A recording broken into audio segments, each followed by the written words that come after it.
Hey guys, tonight we slip into a story that pretends it started somewhere else. But if the timing is right, it's starting in the room, in the air, in the small hush between your breaths right now.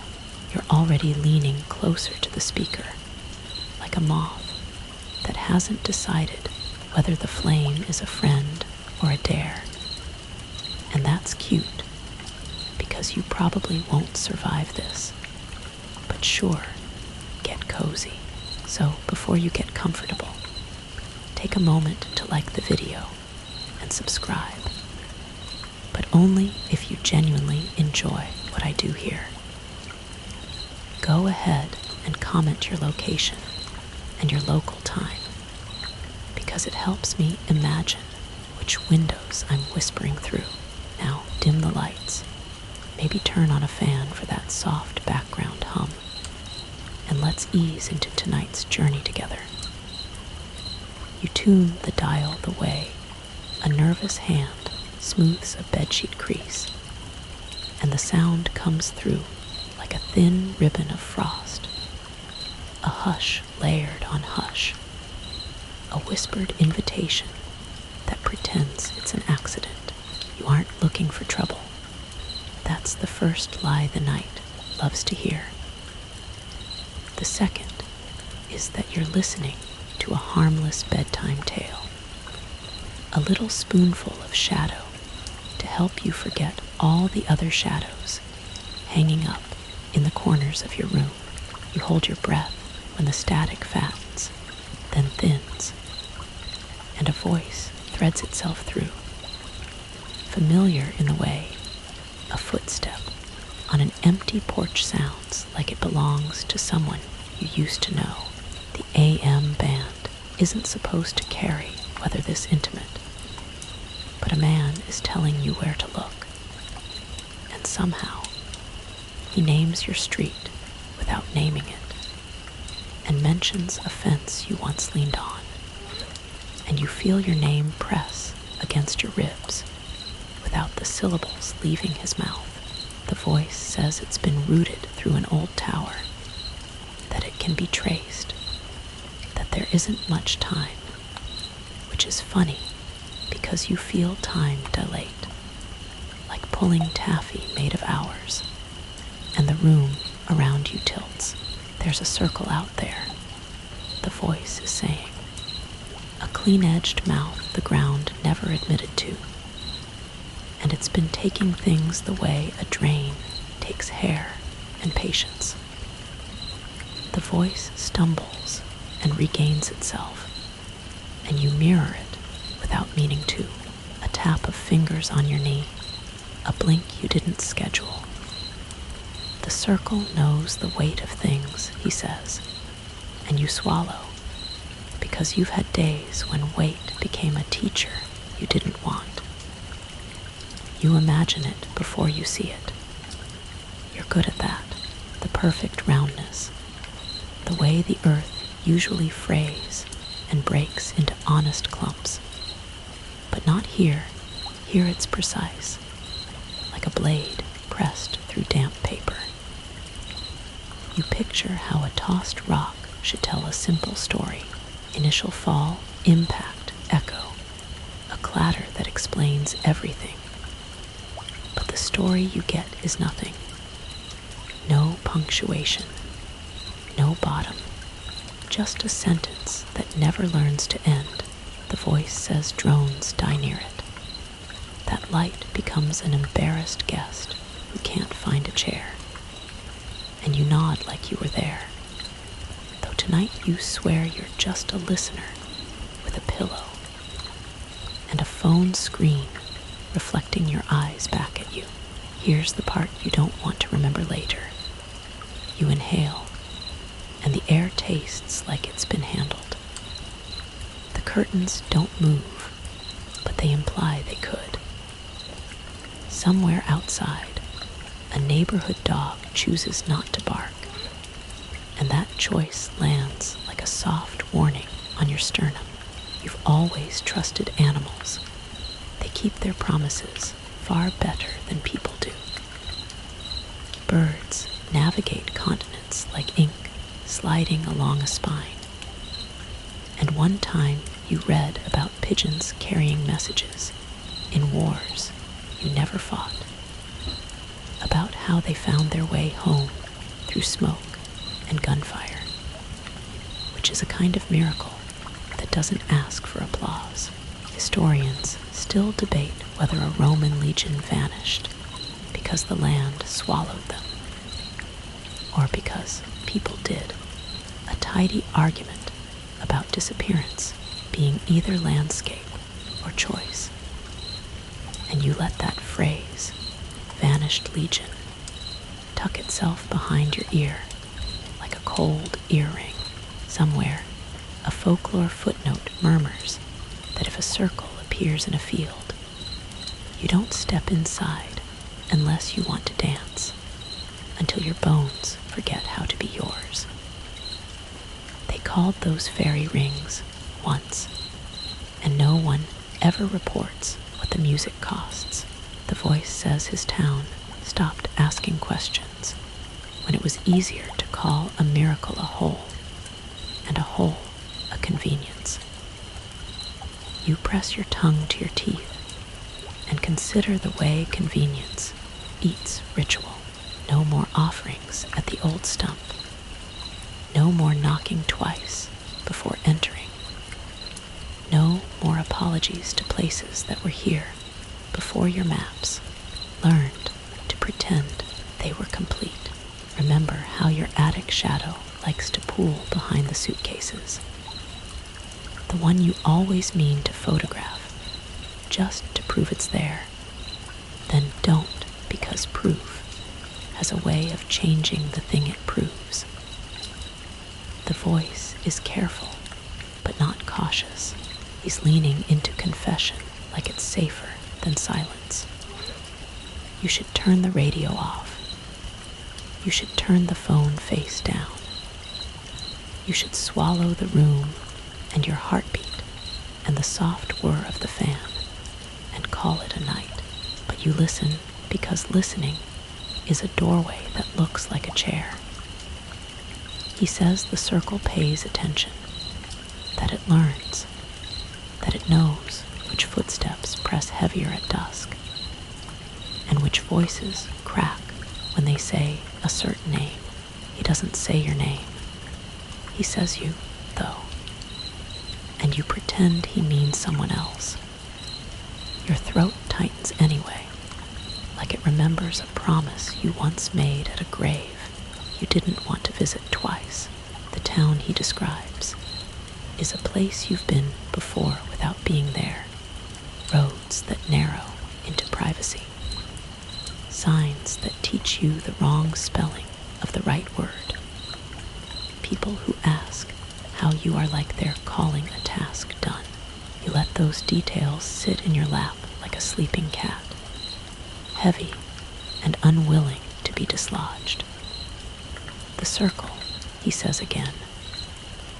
It rounded itself out where the ground dips, and the trees huddle like they're whispering about you, which they probably are, because trees count seasons like secrets.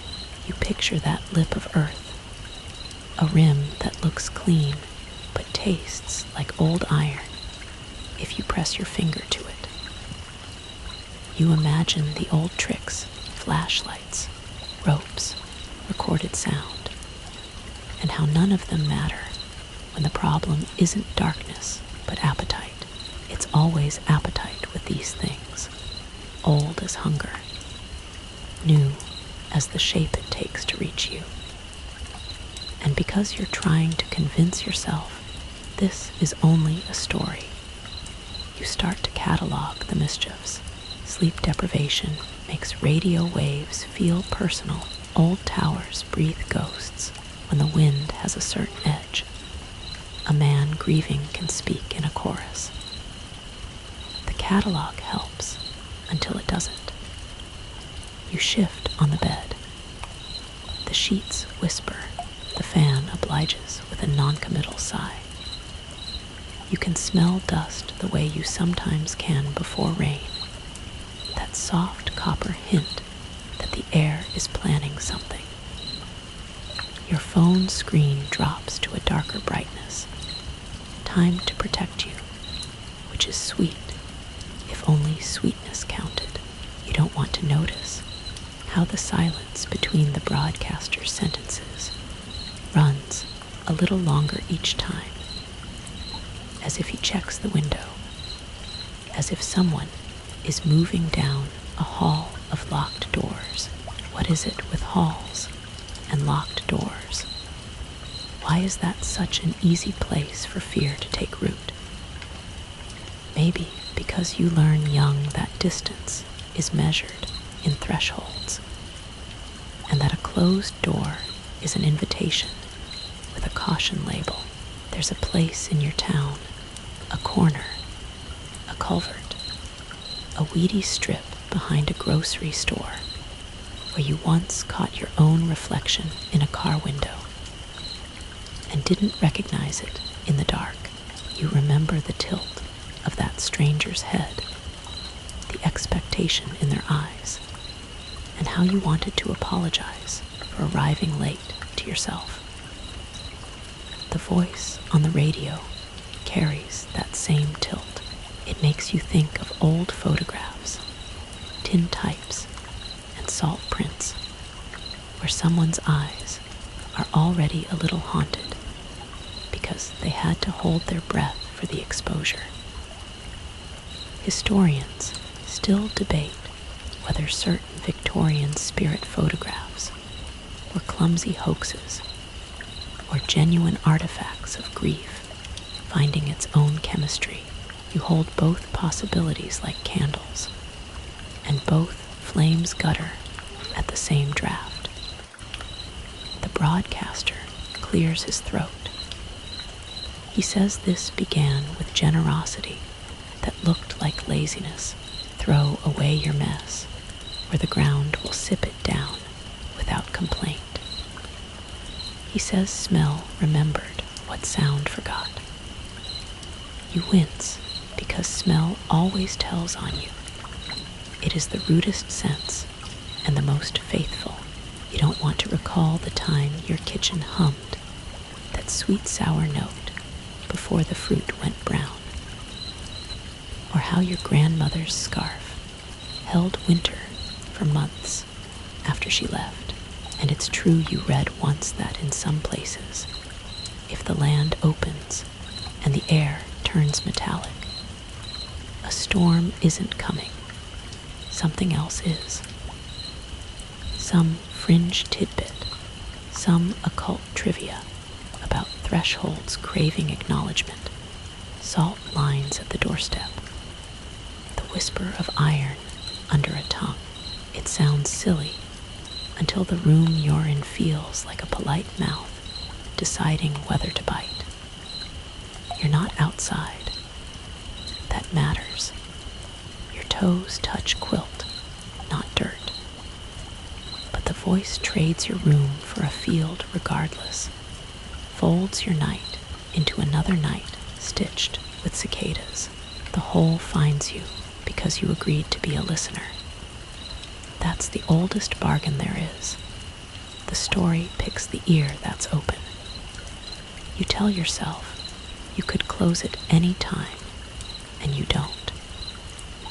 You like how the fear sits in the lungs. You like how it makes the ordinary lamp, glass of water, folded sweater look like artifacts rescued from a shipwreck. Remember the shadow in the attic. It's patient. It's been practicing. It knows how to wait while you convince yourself that a whisper is just air that got sentimental. The voice doesn't plead. That's what keeps you. Pleading is a smell you can't stand. Instead, he warns like someone who has learned to be courteous to things that don't deserve courtesy. He says not to answer if the empty place sounds like someone you miss. He says not to lean in if the wind shapes itself into a hand. He says the hole learned his name only because he wore it down by speaking it against the rim. That's a useful instruction. Don't offer your name to hungry geometry. You clutch it a little closer now.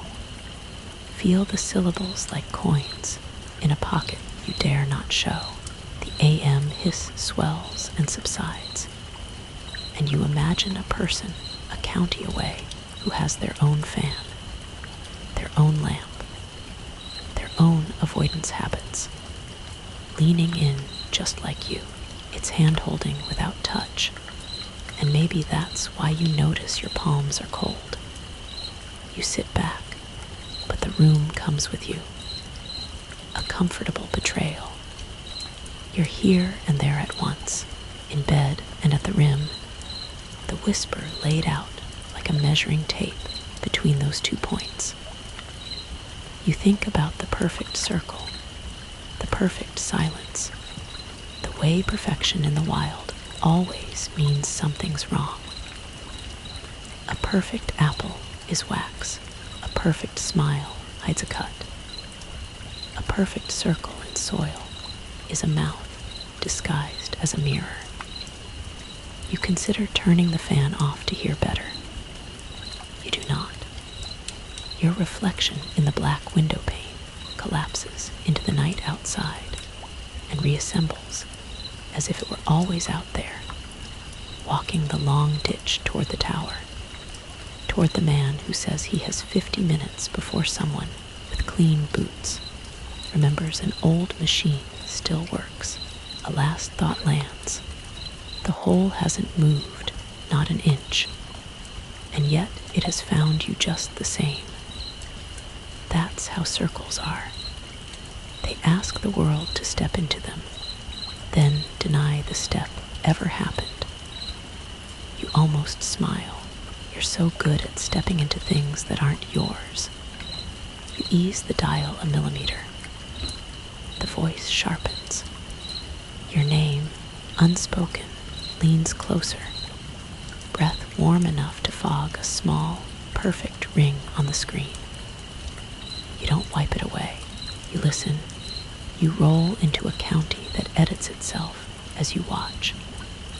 A place that forgets its proper name, and then insists the wrong one fits better. Like a shirt borrowed from a stranger's closet that somehow smells like your childhood porch. Road signs lean an inch too far from truth. Green plates, sun-faded to a color that feels like a lie. And the letters slide in your mind. Creak, creel, crick, until the tongue gives up and calls it the creek, because that's what everyone else does when they're tired of arguing with metal.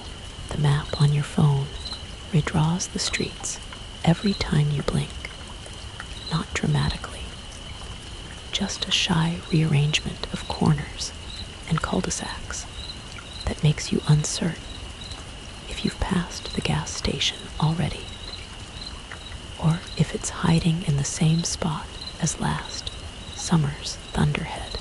You coast by a diner whose windows reflect you in fragments. Cheek, shoulder, a cup you haven't yet lifted. There's a stool where a man used to sit and fix tractors in his head before he fixed them with his hands. And the smell of coffee here is a little too clean, as if someone scrubbed the bitterness out with bar soap and left the bubbles in the air. Folks talk with the rhythm of people who understand that talking is a way to hand a bag of grief to another person for a minute without admitting you're tired of carrying it. They ask how you are like it's a ritual, and you answer fine, because that's the magic word that keeps the weather easy and the eggs warm. You clock the edges. Silo by the ridgeline. A fence added where fences didn't used to be. The hush that piles up like drifts when the wind swings in from the fields. The hole is over there. He told you last time. Out past the gravel shoulder, where trees not low like their elbows are touching. And even without looking, you feel the exact geometry of that distance. 10, 12, 14 breaths away, if you count it slow, with your eyes closed. Memory has a funny gait here. It limps on the same old stories, but the limp changes legs. You check the sky, and it checks you back. Clouds arrange themselves in careful anonymity, pretending to be weather when they're really curtains. Birds draw loops that do not cross a certain invisible coin in the air, and your brain writes it off as coincidence, because coincidence is an easy coat to shrug into. Somewhere behind the grain elevator, a dog that won't fetch anything else fetches the distance between itself and a certain circle, and sets it down at its owner's feet, whining until the distance increases again. You think about other places that forgot their own names, how a city used to be called Byzantium, and then Constantinople, and then something else entirely, and how people still sing about it because the naming is the haunting. Historians still debate whether Troy was one place or many places layered like onions, sieges stacking on older sieges, grief renting the same room under a dozen different landlords. The creek feels like that, layers of forgetting standing on each other's shoulders, waving so you won't notice their knees shaking. And tucked in the side pocket of your mind is a fringe note. If a town misnames itself long enough, some folklorists say the land turns shy and lets another mouth speak through it, like a ventriloquist you never hired. You pass the church that thinks about pancakes more than sermons, and you want to smile. But the bell in the steeple holds its breath, as if waiting to be told which hour will not be permitted. You know this pattern now. First the curiosity, then the acclamation, then the backgrounding. A word that tastes like wallpaper paste. The creek became used to its own wrongness, the way a house gets used to a draft. Everyone learns where not to sit, and they call it comfort because no one wants to admit its surrender. The yards are full of ghosts that have nothing to do with the dead. There's the half-tractor, the rusted tire swing, the satellite dish pointing at a sky that isn't listening. These are not omens exactly, but they carry a posture that looks like an omen if you squint. A walkie-talkie lies on a garage shelf, like a memory of a voice that used to travel. The rope that once tried to measure a silence now loops over a hook, pretending it was never curious. You understand these objects better than you understand yourself. On most Tuesdays, you slow by a fence that recently learned barbed wire, and you taste copper at the word recently, because fences are promises people make to themselves about where danger lives. In a town like this, fences say danger lives exactly there, not here where the porch paint peels and the lemonade sweats. But the porch knows better. It creaks in a rhythm that matches footsteps you haven't taken yet, and you aren't surprised when a rumor crosses the road before you do. Government trucks, someone says in a tone meant to be casual, and the syllables clink like ice in a glass. you didn't order. You have a list you pretend isn't a list. Don't go near the circle. Don't listen if it's kind. Don't believe a voice that offers the exact forgiveness you've been bargaining for since you taught yourself to sleep with the closet open. That list grows and shrinks depending on the angle of the sun, which you take as personal, even as you know the sun rarely does you the courtesy of noticing. You think of Roanoke, that carved word on a tree, that colony that stepped into a comma and never finished its sentence. Historians still debate whether the people left or were taken or quietly joined another story. And every theory sounds like a hand waving from the edge of a well. You whisper, don't carve anything, and don't step into commas, which feels ridiculous until it doesn't. Parking by the diner, you see your reflection again, whole this time, and almost miss the detail that the window glass also reflects a field you can't see from where you stand. The angle doesn't make sense, and you don't push it. Angles that don't make sense are this town's favorite hobby. Inside, folks who remember your face, even if they don't remember your name, give you the nod that means your grief has been accepted as carry-on luggage. Coffee arrives the way weather does, without asking permission. You listen because listening is your whole problem. There's always a murmur, sure, plates and forks. And that country station in the kitchen, the cook only pretends not to like. But underneath, there's the same dim bell tone you heard through the AM band, like the air struck itself and forgot to stop ringing. It reminds you of a museum you once visited, where a human skull sat behind glass under lights, so flattering, it felt like cruelty. The placard said the skull was from a plague pit, and your breath fogged the glass in a small, perfect oval that made you step back, as if you'd kissed a past that didn't want your mouth. Quirk for the night. In parts of Europe, people once believed bells could chase disease away if rung correctly. Folklore says tone can scrub air, which is both hopeful and deeply unsettling, when tone is what draws you to the edge when you do step back onto the street.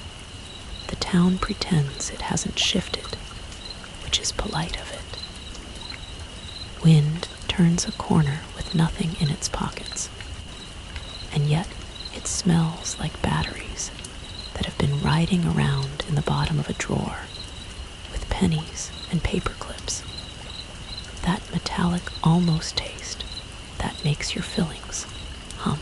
Your feet know the way even if your mind pretends it's thinking of something else. Groceries, texts to answer, a lamp to move, the fan to leave on because it's comfortable, not because you're trying to mask a whisper. You walk as if the sidewalk is testing whether you deserve to be carried.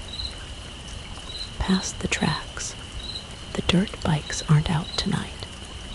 The kids learned something without learning it. And that's how knowledge lives here, sideways, shy, avoiding eye contact. A stop sign declares stop and means it, which is refreshing. But your body parses it as an invitation. Stop here. Stop listening. Stop being the kind of person who looks at clean edges and hears a choir rehearsing beneath them. You don't. You have never been good at stopping when a narrative has a pulse. You think about names again. Thin Creek, Thin Creel, the creek. Names sometimes wear grooves into reality, and sometimes reality tips and spills along them, like soup toward a chipped bowl's wound. There's a superstition, quirky, harmless on the surface, that if you misname a thing long enough, it becomes available to be renamed by whatever has the most patience. The whole has patience. The town has fatigue. You can feel the negotiation even from here, like listening through a wall to neighbors barter over a pet they both claim. Back at your car, you find a thin film of dust that wasn't there an hour ago. And when you draw a line through it with your finger, the line looks like a piece of string pulled taut over a well. You almost laugh, but your mouth decides on quiet instead. This is the place that misremembers itself, and you're the person who can't help correcting it, which is the worst role in any haunting, the one who insists on accuracy while the house learns a new grammar. You look down the road that pretends to end at the horizon and doesn't. The wind pauses, as if it too is listening for your next decision. You make the same mistake the town made. You get used to it. You file the wrongness under local flavor, and the hum under background ambience, and the quiet under that's just how evenings are once school starts. And the moment the filing cabinet clicks, you become someone who can stand there and look at a place that erases its own name and call it quaint. That's when the circle takes a small step closer without moving, and the road signs lean one more degree, and the diner's window gathers your reflection with the field you shouldn't see, and your feet weigh a fraction more than they did when you walked in. You tug the door handle, slide behind the wheel, and feel the seat accept you like a riverbank accepts a footprint. Headlights wash the pavement, and the letters on the nearest sign rearrange themselves into something polite enough to ignore. You ignore it. The engine turns over. Somewhere behind the grain elevator, air presses itself into a perfect ring and waits for your breath to fit inside it. You do not look. You know better than to look. You know better. And still your eyes find the edge of the field like a habit practiced in another life. The town that misremembers itself is very kind to people who prefer not to notice when doors move. You pull away, slow and careful, and the lines on the road behave like lines on a palm. And if you read them correctly, they say you are heading toward a story that is hungry for your particular way of paying attention. You don't argue. You never did. You park where the gravel gives up pretending to be a road and becomes loose thought, and the field ahead arranges itself into a hush that feels like etiquette, nature's way of telling you to lower your voice before you meet the host. You walk anyway, because that's your hobby, ignoring etiquette when it belongs to something older than fences. The trees not low, elbows touching, like they've been whispering your route all afternoon. And when the ground finally levels into the clearing, you understand why everyone keeps calling it perfect, even when their mouths taste wrong after the word leaves. The circle is a coin punched into a table that never splintered. The rim so clean it makes your teeth ache. No crumble, no slope, no evidence that the earth ever learned how to fail in the usual way. just a border as decisive as a line drawn by a ruler that never shakes. You kneel without noticing you've knelt, because kneeling happens to the body the same way sleep does. It arrives with its own argument. A pebble in your palm has the weight of a decision, small and petulant, and the part of you that remembers manners suggests you offer it first, like a calling card at a stranger's door. You toss it, not hard, just enough to drop. The silence that follows isn't absence, it's presence with the volume turned past human. You know what it should sound like. A fall, a kiss of impact, a chatter as stone meets stone or soil. A conversation you've heard 1,000 times in wells and quarries and culverts. Instead, the pebble erases itself between your fingers and your hearing, and the air keeps its face neutral, the way a good liar does. You try again, because that's also your hobby, repeating experiments until reality gets embarrassed. A bigger rock, something that once sat under a tractor tire and learned the patience of weight, plants itself in your hand. You heft it, because hefting makes humans feel competent, and let it go. Nothing, not even the little gravity sound you always assumed rode shotgun with falling. Light behaves the way it does in dreams. You don't want to admit, are repeating your beam breaks off a few feet down, like a cigarette someone pinched and snuffed without asking you first. The darkness below isn't black. It's that deeper than black tone that makes pupils feel like they forgot their job. You angle the flashlight, then your phone, because redundancy keeps panic from blooming too quickly, and both behaviors end in the same sloped shoulder. Light refuses to cross past a certain point, as if there's a border patrol for photons. You think of all the places you've seen where holes told truth. Sinkholes with honest edges, mine shafts with throat-clearing echoes, wells with a sweet, cool smell that announced water below. This is not that. This is a mouth that learned etiquette and decided swallowing could be polite. You step back because your knees requested it in a language you didn't know you still speak.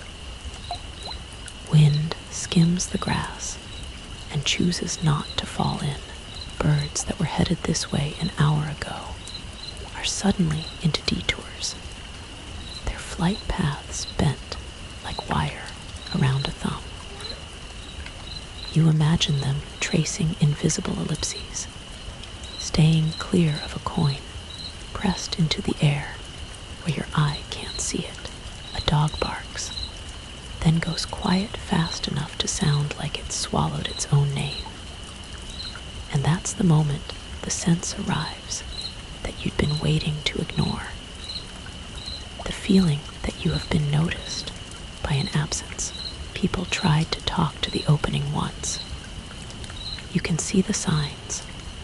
Twine abandoned, a bent tent stake, the ghost curve in the dirt, where a spool once spun rope into a guess. The story says they lowered a radio, a walkie, a cassette recorder, tested the signal, and fed the voice down like a lure on a line. The story says the signal went blind at 10 feet, 40 feet, 100 feet, that the tape played back nothing at all. No hiss, no hungry hum, just blank, like the world below had decided sound was a bad habit. The story is right. You feel the truth of it, like a draft that can't find its door, you try to let your rational voice speak, because it hates being unemployed. You offer it theories, acoustic dampening due to geometry and microclimate, an unusual formation, absorbing energy, a prank. It nods, grateful for the exercise, and then steps aside as your oldest voice, the one that woke in caves long before your surname did, asks you to remember that not all mouths are designed for speech. You sit down on the dirt because sitting is a negotiation. You show the world you aren't a threat, and you hope the world shows you the same courtesy. The circle does not blink. Somewhere, a grasshopper decides against making a sound, and the silence gains a layer, like lacquer applied by a careful hand. You glance at your phone out of reflex. It offers a small betrayal, one bar that feels like a pity gift from an indifferent god. Your map app loads half a road and forgets the rest, like a child asked to draw its first nightmare. History arrives like it loves to do, uninvited and smug. You think about the Devil's Kettle Up in Minnesota, where a river pours into a pothole and refuses to tell anyone where it goes for a while, taking everything tossed in and giving back nothing discernible. Scientists brought dye and ping-pong balls and curiosity, and the mystery unclenched only under specific conditions that satisfied math, but not the mouth that wanted magic. Historians still debate whether the Bermuda Triangle is a statistical mirage or a true corridor of disappearance dressed up as coincidence. And you hate how the word corridor makes your skin remember hospitals, a fringe note tap-taps at the edge of your patience. In certain occult catalogs, there's an entry for hungry geometry, shapes that open not into depth, but into intent, places that do not connect to beneath so much as to besides. You throw nothing now, because the urge to feed has trouble knowing where it starts and ends. Remember how the townsfolk tossed bottles, tires, appliances into this mouth, until the smell returned like a letter stamped return to sender. Your nose waits, apprehensive, for a metallic tang to reach up like a handshake you didn't request. It doesn't, not yet. And the not yet designs its own form of panic. You breathe through your mouth the way you did once in a morgue, when a cousin's name became a tag. Memory and breath share borders you can't police. You say your name without saying it. You think your name. You watch the circle as if names were stones, and thinking one could fall without sound and still make ripples. The rim looks like a lip pressed together to hide a smile. You feel childish and pray at once. That's how these places like you, small enough to be carried, clever enough to step closer under your own steam. A gust lifts, does the polite thing of cooling your neck, and then stumbles against an unseen vertical boundary that makes the hairs on your arms decide to be trees. The flashlight in your hand grows heavier, not by weight, but by intention. Things gain gravity when they're the last honest tools you hold. You sweep the beam across the far side of the circle and pretend you aren't relieved that nothing glints back like an eye. The wrongness here doesn't crow. It abides. It has the patience of a ledger, the posture of a waiting room. You think about how the Romans built roads, their circles and curves, precise enough that modern engineers still admire their arrogance. You think about how an amphitheater could carry a whisper across its bowl to ears that shouldn't hear it.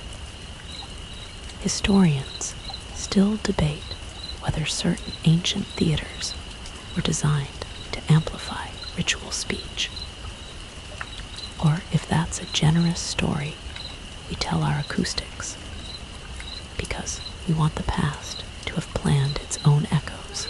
You glance at the circle and wonder if anyone could design a silence this loud.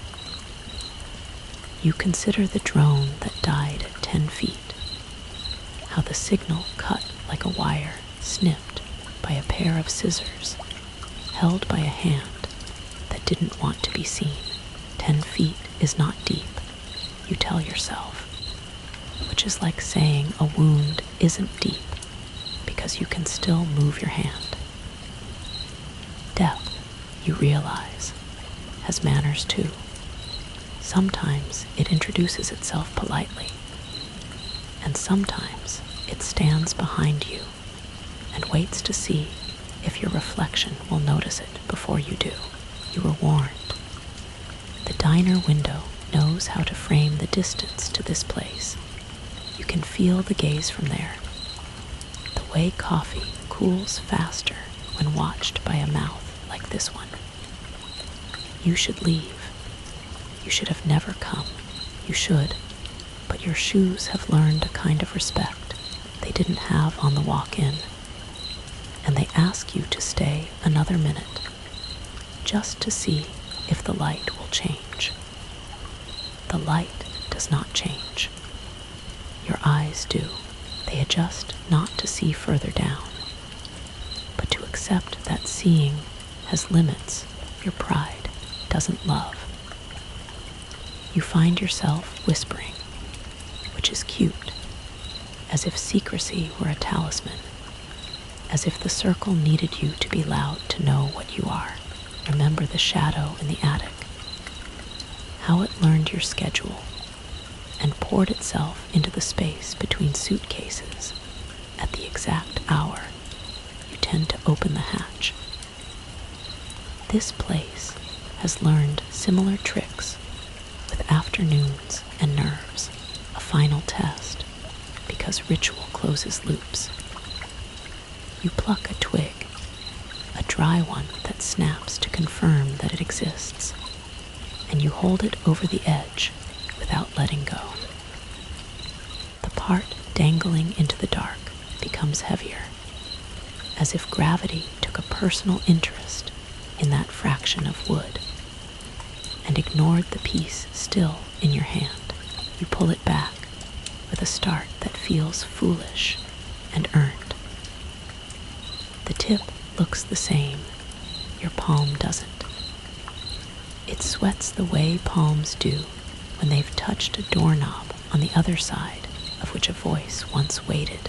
You stand, because standing gives choices better posture. You take a step back the way a chess piece does when it remembers how bishops move. The circle does not object. It never does. You tell yourself that perfection in the wild is always a warning, and you file that sentence under truths to keep taped inside your ribcage. The perfect circle holds the perfect silence, and between those two perfections lies a third, the perfect listener. You despise the accuracy, and still you fit. You retreat to the tree line and let leaves speak for you, and their small applause makes the silence seem less absolute, which is a trick you appreciate tonight on the walk back to the gravel. You count breaths rather than steps, and your lungs perform like students who have just learned they're being graded. You keep your flashlight aimed at the path and not the fields, because you have read enough stories to know that sometimes your beam is a leash. Behind you, the circle remains perfect, which is the creepiest thing it does. It doesn't chase. It lets you volunteer. At the car, you rest your head on the steering wheel and let the horn not honk, grateful for one small mercy of pressure and restraint. Your reflection in the windshield looks like you've just remembered a password you shouldn't have written down in the first place. The engine's first turn feels like a promise made by a machine, which is the only kind of promise you trust at this hour. As you pull away, you do not check the rearview mirror. A perfect circle prefers not to be seen leaving. It likes to stay where it is and let the rest of the world move. You oblige. You don't notice birds until they correct you. And today they correct you like a teacher who likes you too much to let you stay ignorant. The flock appears as scribble and then organizes into a sentence mid-sky, grammar perfect, until it reaches an invisible period over the field. And then the punctuation takes over. They curve, bank, and redraw their route in a wide, clean parentheses that refuses to close over the circle. No one trained them for this, you tell yourself. But training is only one flavor of knowing, and animals keep the other flavors to themselves. You hold your breath the way a person does during a blood pressure check, waiting for a cuff to tighten, and the air obliges with a squeeze that isn't exactly wind. A single feather drops from the flock, drifting on an angle that suggests it too remembers a boundary, and when it lands near your shoe, it twitches once and goes still like it decided to pretend to be a leaf. You would laugh if your mouth weren't busy listening. Across the ditch, a black lab stalls as if somebody unplugged it. The leash shakes, taut as a guitar string, and the dog lowers itself into the earth the way a submarine does, slow and stubborn, flattening ribs against dirt and refusing to be negotiated with. Its owner crouches, all you gonna embarrass me on a Tuesday energy, cooing treats and affection. But kindness isn't the magnetic key here, fear is. The dog's eyes slice toward the clearing and then dart away. Like looking is a burn, it can only stand for a heartbeat at a time. You know that feeling too well. It's the same half look you give the attic shadow when you crack the hatch, just enough to confirm it's waiting, never enough to let it feel seen. Another dog, nervous shepherd, the kind that would apologize to furniture for existing heels beautifully, until the gravel turns to that other kind of ground, the kind that remembers equations humans don't. Then the animal folds, ears soldered flat, back paws pushing backward, as if the leash were a tug-of-war rope with a hole's hand on the other end. There's a smell in the air you can't sign for, not rot today, not battery. Something like new coins kept in a warm pocket too long. Your tongue understands before your brain does, which is humiliating. Birds refuse the sky here the way boats refuse shoals. Navigational sense shows up as choreography. They widen and widen, wing beats in muttered consensus, and the space above the circle remains as clean as a bald spot. You've read about this in odd places. Sure, how animals flee before earthquakes, how cows face the same direction like compass needles because of magnetic fields, how elephants low when storms stack up out of sight. Historians still debate whether Pliny's accounts of animals foretelling Vesuvius were earnest observation or retrofitted storytelling. But a volcano's lesson is blunt and bright and hard to misremember. The creek keeps its lessons dimmer and longer, like a hallway light left off to conserve something you can't afford. You crouch and place your hand on the ground, because touching is a way to give yourself a direction.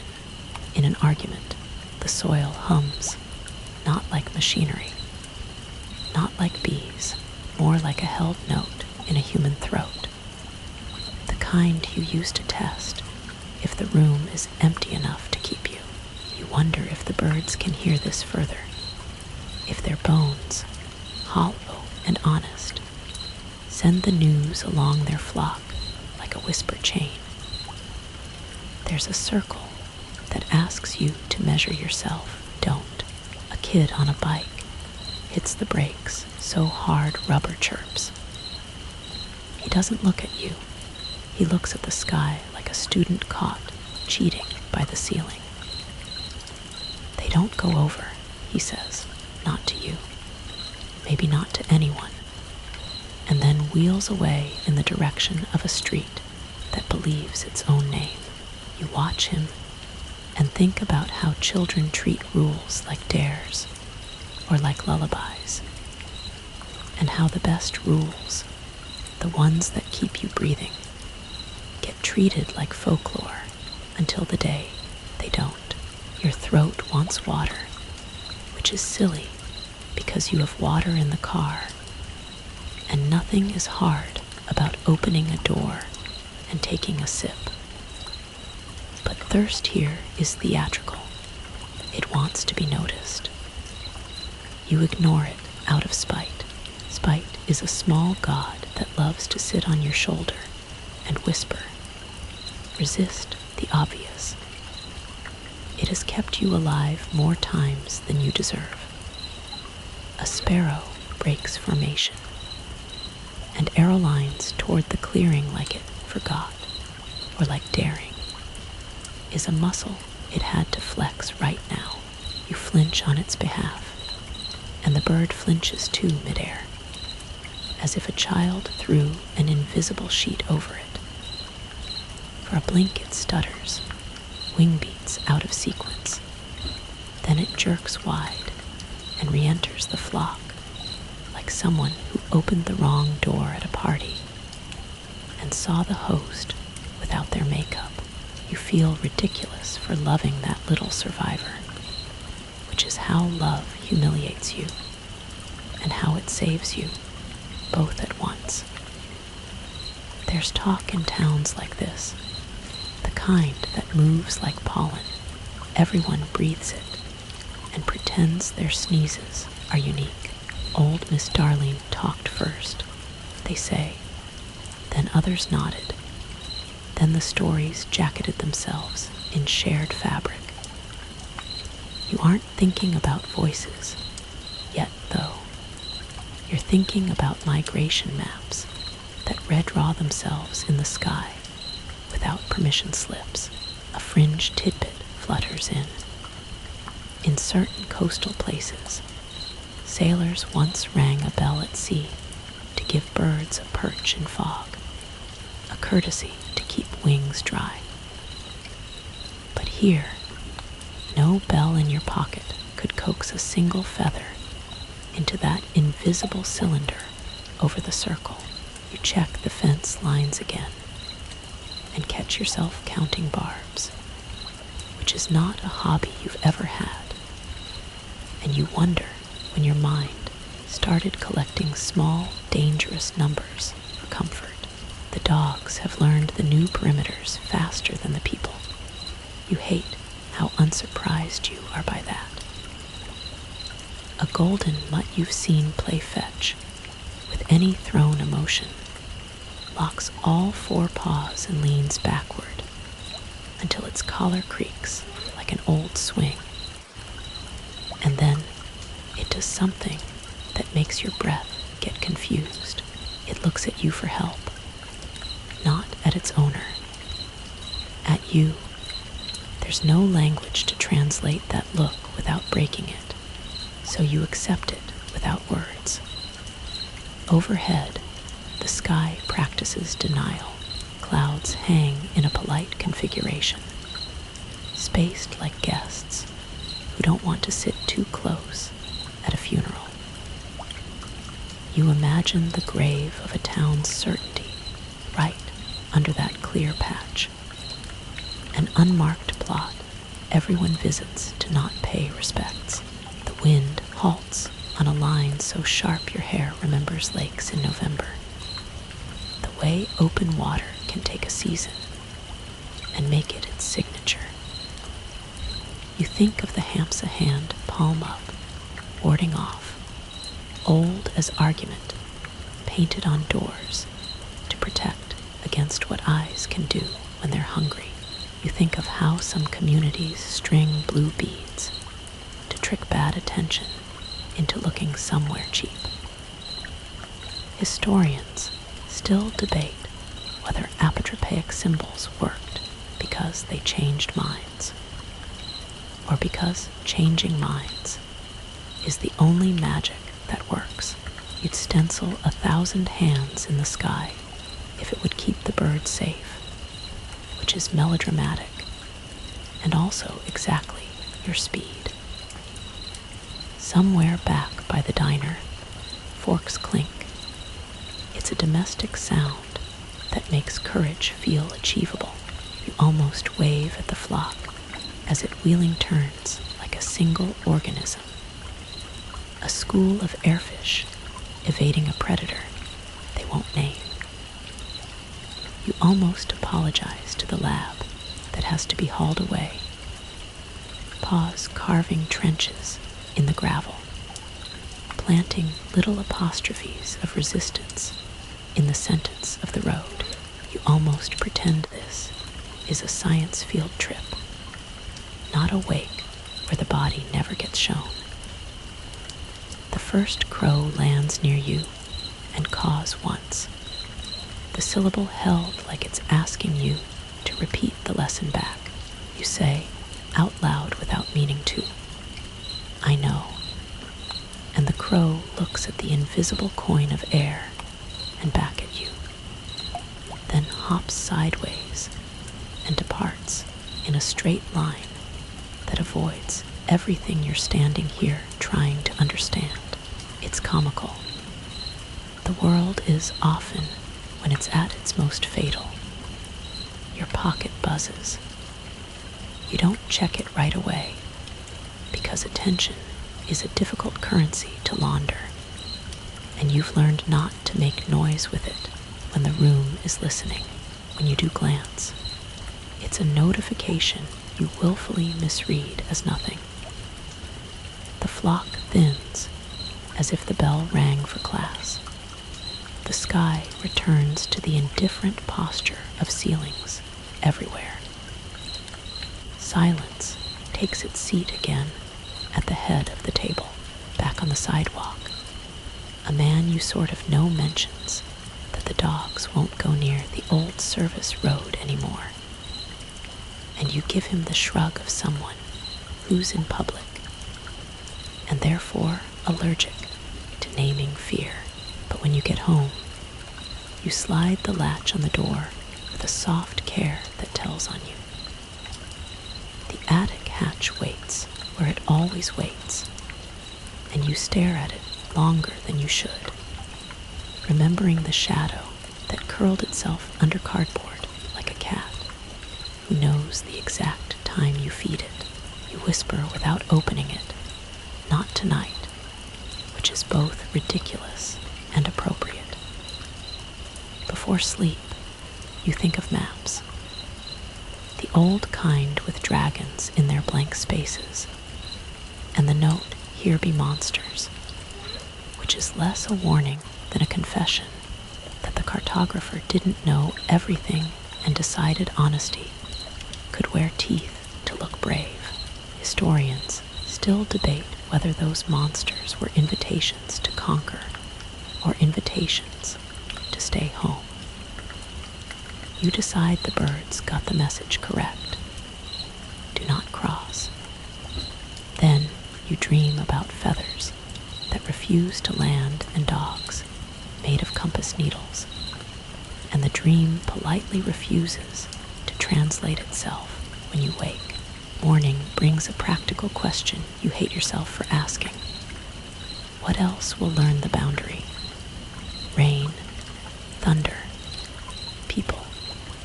You already know the answer to that last one, but denial wears good cologne and sits close at breakfast. You step outside and look up, waiting for the day to write its own sentence across the sky. And when it does, you read the punctuation the way the birds taught you, carefully, kindly, with your body leaned just enough away from the circle to count as survival. It starts the way every bad habit starts, with the little things that don't deserve capital letters. A bottle chucked from a truck bed, a candy wrapper fingered loose from a pocket, a soda can crushed into a shrug, none of it aimed at a sermon, all of it aimed at quiet convenience. You stand far enough back to pretend you're not there for this, that you're just a witness by accident, but accidents don't schedule themselves with such perfect weather. Someone laughs when the can drops and refuses to announce itself on the way down, and the laugh scrapes the air into a shape you recognize from after-church chatter. Guilty, small, relieved. No one ever says, "Let's make this a dumping ground." They say, "Well, that worked, and might as well," and the landfill's full anyway. And a Saturday rotates around the circle like a lazy planet collecting its own ring. A tire rolls, a microwave tilts, a broken TV waits its turn like a mournful altarpiece, and the chore becomes a community event dressed as mischief. You throw nothing, at least not at first. You carry your judgment like a bag of rocks, useful only because it keeps your hands too heavy to contribute. Then your shed coughs up something you kept meaning to haul, a bed frame that learned to complain in its sleep. You drag it in sections because pride says you can, and the metal sings a small, tired song across the gravel that makes neighbors glance up, and then look away in that practiced rural privacy. At the rim you expect a moment, a ritual, a sense that you are offering, and the circle will reply. But the bed frame just tips and vanishes like it was always a rumor. No thunk, no scrape, no goodbye. You tell yourself it's fine because the shed is cleaner. And that counts as a victory in months like these. Someone jokes about the hole having good taste, and the joke makes you like the person less. The circle is not a guest you should flatter, but flattery is how fear dresses up when it wants to be festive. Week by week, the lip becomes a showroom of what the town cannot fix or forgive. Radios that only sing at night to no one in particular. Couches that remember everyone's weight even after the fabric forgets their shapes. Boots that learned blisters and decided to retire. The ring of junk waits like a crown too heavy for the head it was forged for. Then the smell arrives. Not at the circle first, because the circle is a snob about immediacy. It prefers to let consequences travel. The tang reaches you on sycamore and decides to stay, carpeting porches and getting under fingernails you washed 3 times already. It's not rot yet, not exactly. It's the cousin of rot, the letter from an unfamiliar return address that still knows how to spell your name. You crawl under your own porch with a flashlight, rational as a diagram, and find nothing but webs that look like maps of a city you once loved and left. Someone admits later a bag of fish guts went in. They say it softly, like a prayer, like confession, like the whole is a priest. And we're all trying to avoid eye contact. The smell develops a biography over 3 days, first sour, then metallic, then something harder to categorize, something your nose doesn't have a word for, and therefore files under urgent. The whole town sniffs and pretends not to discuss it in public, which is this place's favorite sport. You would think we'd read that as a reply, as an answer with teeth. But curiosity is heady, and denial pours a generous drink. Bad meat follows bad idea. Rat bodies follow the shrug of a barn night. A box too heavy for one person becomes two-person light when the circle is the destination. The lip makes no comment. The dark holds its silence like cash. You catalog the sensory timeline without meaning to. First, smell. Second, the texture of air thickening like soup, left too long on low. Third, the jaw ache you get when your body resents an odor it can't place. There's a battery taste too, like you licked a 9-volt on a dare. It's a childish taste, and it humiliates you to be dragged back to a child's curiosity in the middle of grown-up consequences. Your eyes water once, and then decide to make a habit of it. You try a charm, salt in the doorway, an old habit you keep for nights when the attic shadow gets extra theatrical. You sprinkle a line on your porch stoop to pretend you're the kind of person who gets ahead of trouble instead of narrating it as it arrives. Folklore says thresholds matter, and salt is a negotiator even demons respect. A fringe pamphlet you once read insists iron does the same work, and you place a rusted nail on the windowsill like you couldn't find a horseshoe. And this is the best you can do. It helps you sleep for an hour. History flips a page and grins. You think of landfills that caught fire underground and smoldered for years. Towns evacuated, while the earth exhaled its toxin memory. Centralia is a name that sits like heat in your throat. A coal seam that decided to be a lesson rather than a resource. Historians still debate whether the ancient pits in some cultures charred, layered with offerings, were trash, ritual, or both.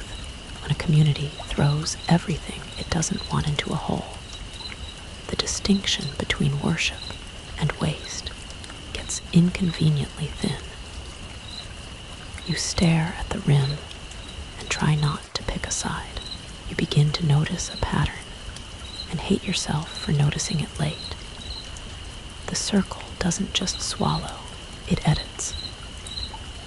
gives back nothing like what it took. And when it does reply, a scent, a pressure, a weight shift in the air, it's always in a language you have to translate with glands and bones instead of words. Translation exhausts you. You buy an extra fan, tell yourself it's for summer, plug it in, and angle it toward the corner where the room seems to hold its breath. The hum helps. The hum always helps until it doesn't.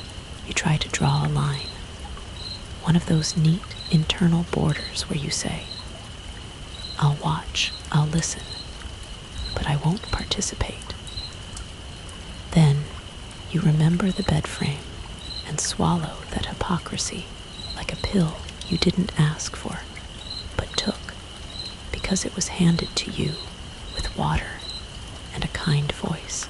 The town stops gathering at the rim in daylight because shame wears sunscreen and because fines appeared overnight like mushrooms after rain. The dumping continues quieter at hours when compassion sleeps. You tell yourself the hole is lazy. If it wanted to be an event, it would do more than smell like a car battery and a dead fish arguing under the porch. You tell yourself that calamity announces itself with trumpets, that the big bad things love spectacle, that quiet is what harmlessness does. You know better. Quiet is what a knife does in a pocket. Quiet is how hunger studies a kitchen after guests have gone home. At night you dream in tidy circles, coin, ring, mouth, drain, and wake with your jaw sore from clenching against an odor that isn't there until it is again. You keep the windows closed even when the weather begs you to be gentle with your electric bill.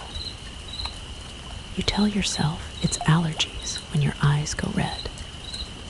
And then you tell yourself it's smoke from a grill somewhere 2 streets over.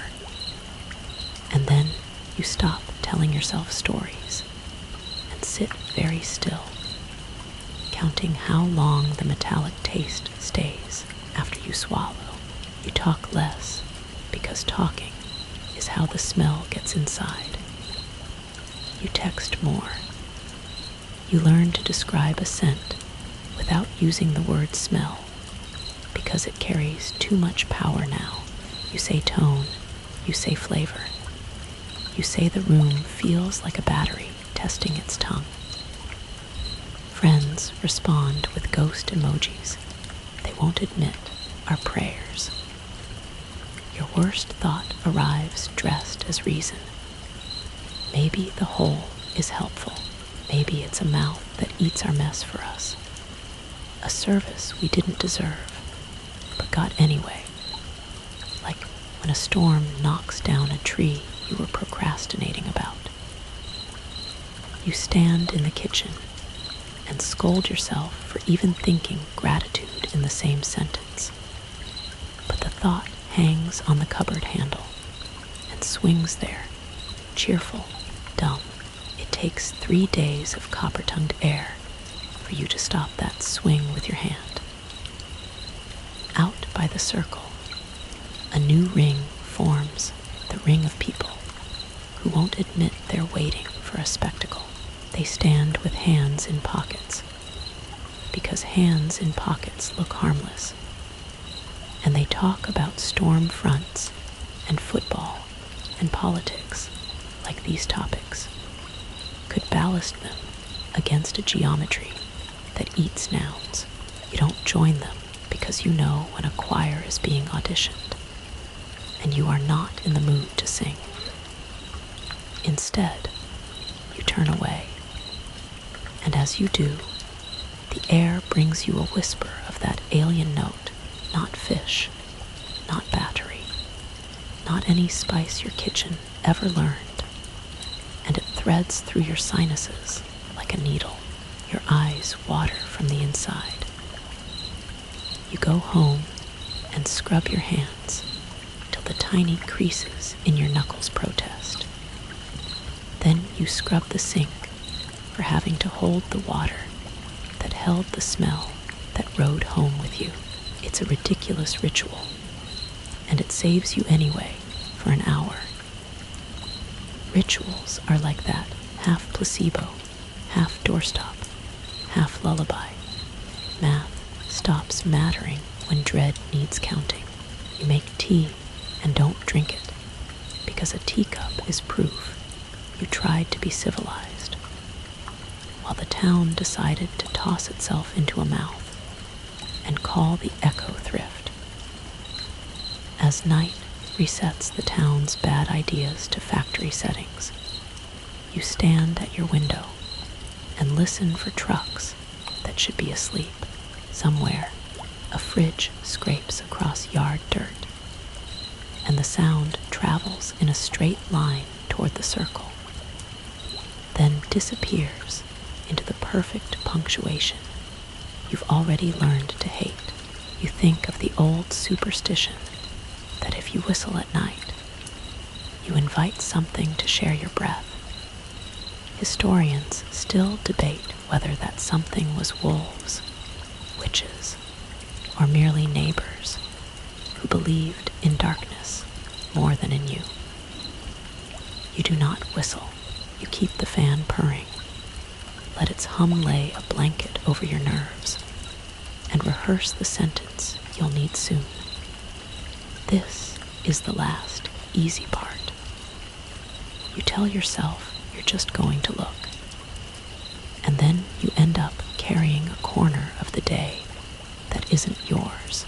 The road near the old post office still smells like sun-baked envelopes and a little like spilled oil.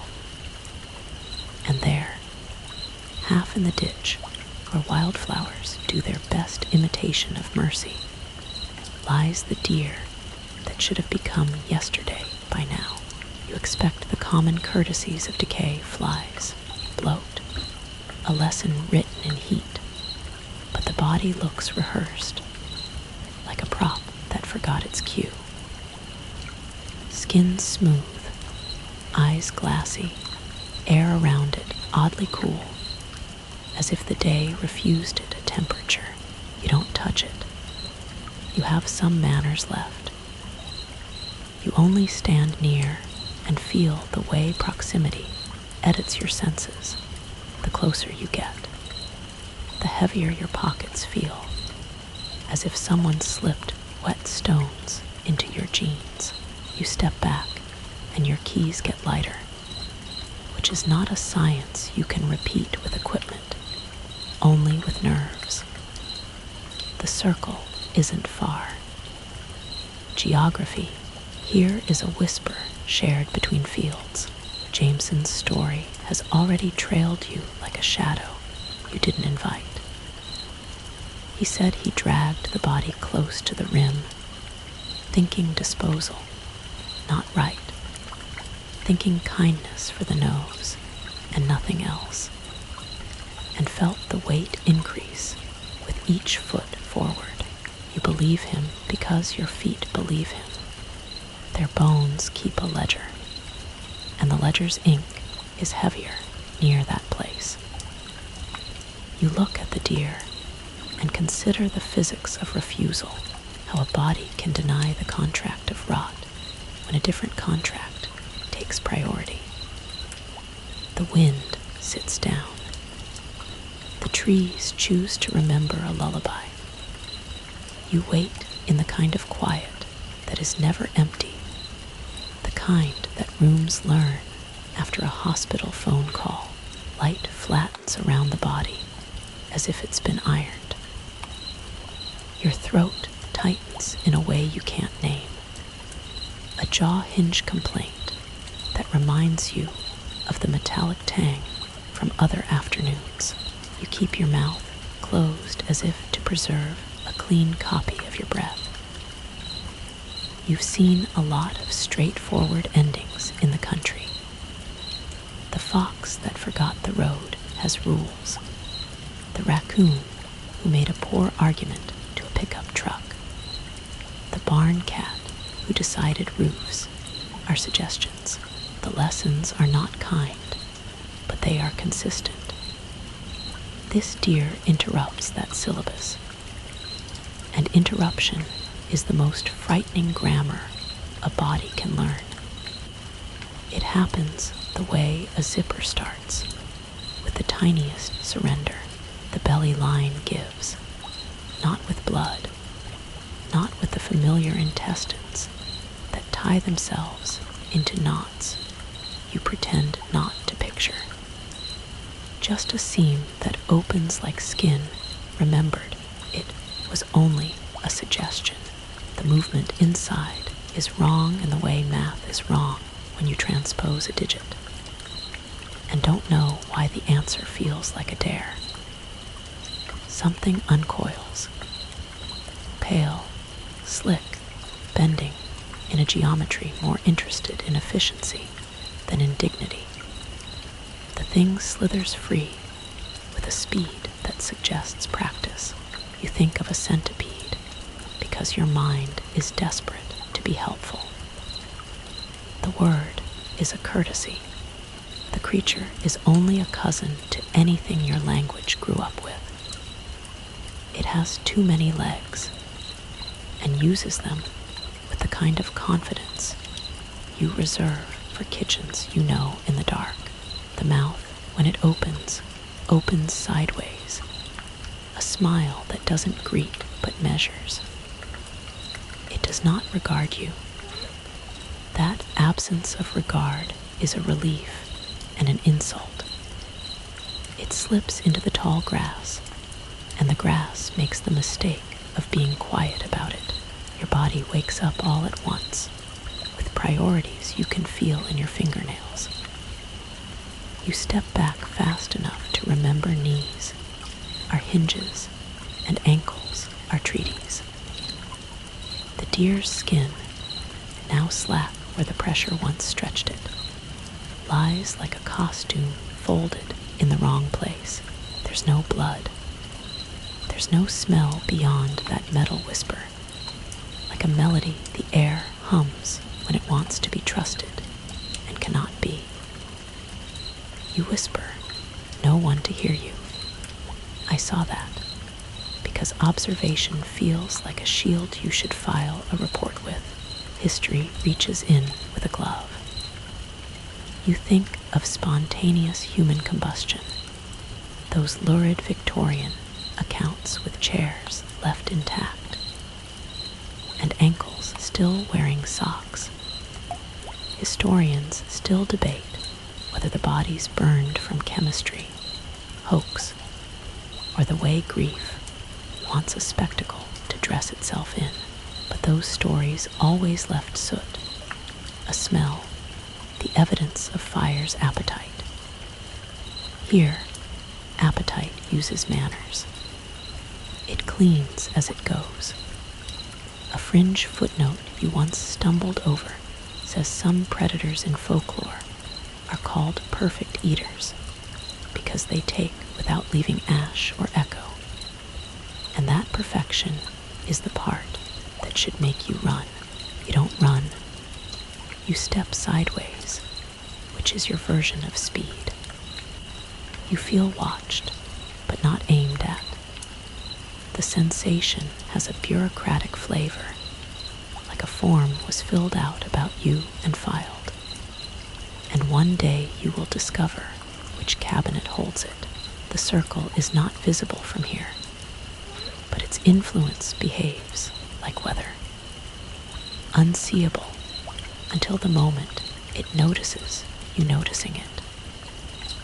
You remember the smell timeline from the trash days and hate how quickly your body references it like a well-thumbed manual.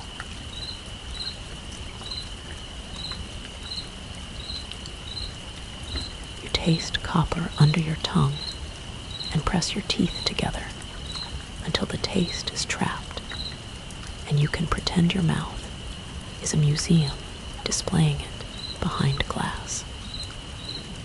The deer remains indecently pristine, except for the zipper undoing, which already seems to be reconsidering itself, edges easing together, as if the body regrets letting you watch the magic trick. You want to clap at the wrong time. You want to apologize for witnessing. You leave because leaving is a skill you're interested in refining. On the way back to the road, the ground resists you. A small increase in drag, like walking through shallow water. You think of gravity not as a law, but as a host who can be kinder to certain guests. You make a note in a part of your brain that used to hold birthdays. Do not linger near the rim with anything that has a heartbeat or anything that remembers one. At home, you sit on the edge of the tub and let the faucet run longer than necessary, because running water is an old prayer and you're in the mood for donations. The fan hums in the other room because you left it that way. An intentional habit the story asked you to build. You glance at the attic hatch and shake your head once. A negotiation with a shadow that has learned patience by watching you learn fear. The town talks, of course. Talk is how the blood pressure of a place gets measured. People who don't want to say centipede say snake. People who don't want to say snake say thing. People who don't want to say anything at all say nothing, and their eyes do the speaking. A meeting gets called, the first real one anyone has taken seriously in years, and the room fills with the smell of old folding chairs and fresh anger. Signs go up. Warnings become official. Fines grin from paper. The circle shrugs in its perfect grammar and receives less trash while receiving more attention. Attention is a resource you wish you could budget better. You think about cabinets of curiosities, those pre-museums where merchants and nobles displayed shells, bones, oddities taken from seas and graves. Without asking, historians still debate whether those cabinets were science, exploitation, or a rehearsal for both. The deer would have been a prized specimen if a gentleman collector had seen it open like a curtain and release a sideways mouth. He would have hired a painter to get the shine correct and lied about the smell entirely. You hate how easily you can picture the brushwork. Night attaches to the town like a fitted sheet. You tug at a corner, and it snaps back into place with a sigh you pretend not to hear. You lock the door, then lock it again, because repetition suggests control. You consider the drawer where the heavy thing sleeps, the object you didn't keep until you were told by a newscast and a neighbor and a tremor in your own muscles that keeping it would shorten the distance between a bad moment and a less bad one. You do not touch it. Not yet. The deer stays in your head, not as horror, but as etiquette. The body's refusal to rot feels like a request you couldn't read properly, and the thing that left it feels like a guest who knows where the silverware lives. You realize, with a clarity that sharpens the air around your nose, that the whole isn't only a destination, it's a teacher. Lesson 1. Do not assume time works here the way it does in your calendar app. Lesson 2. Do not assume guts are the only things insides are capable of. Before you sleep, if that's what your body chooses to call it, You flip the fan to a higher setting and let the hum iron the room flat. It almost works. It will not work tomorrow. Tomorrow, voices begin. But tonight, use the quiet while it still remembers how to be the kind. You wake to the kind of quiet that knows your habits, and for a few generous seconds, the fan's soft purr convinces your nerves to be polite. Then a syllable you've been saving for years arrives from a direction that doesn't belong to the room. It's your name, but not the blunt, administrative version used at offices. It's the one that used to be spoken in kitchens at midnight, softened by steam and patience. It threads through the wall as if drywall were a suggestion, as if distance were optional, as if the fan were a loyal accomplice and not a guard. You sit up too fast, because dignity never wears pajamas well, and you tell yourself it's a dream, because dreams let you blame your own brain for cruelty. The second call erases that excuse with the neatness of a chalkboard sponge. The voice adds the private qualifier only one person used for you. A small, affectionate mispronunciation that should have stayed archived with a person who left. Your mouth dries up the way a creek does in late summer. Cracked and honest, you stand, because standing is a compromise between fight and surrender. And you tell the fan to hold the room steady while you go learn something you don't want to know. Outside, night has the patient brightness of a rented flashlight, and the town pretends it isn't listening. You hear the voice again from the direction you promised yourself you'd avoid. It curls around fences without snagging, because words that know you have had practice. You think of Miss Darling and her knock and her brother's hymn turned into a call sign, and how you almost said bless your heart to her, because sarcasm is cheaper than compassion. When the story gets too close, you swallow that apology now and feel it burn all the way down. The path to the circle feels shorter, which is unfair, because paths should respect contracts made in daylight. Gravel sounds like it's walking on tiptoe. The trees lean in as if they have a stake in your decisions. The air takes on that tunnel quality. The old radio trick, where sound arrives, pre-echoed from a place that insists on depth. Then the voice says a thing no stranger could guess, a nonsense phrase from a road trip, the name of a diner 3 towns over, where the pancakes tasted like repair. The bad joke you thought you'd buried with a person whose laugh won't stop being muscle memory. You loathe how your knees warm with hope. You stop at the fence, because the part of you that files rules under survival has not resigned.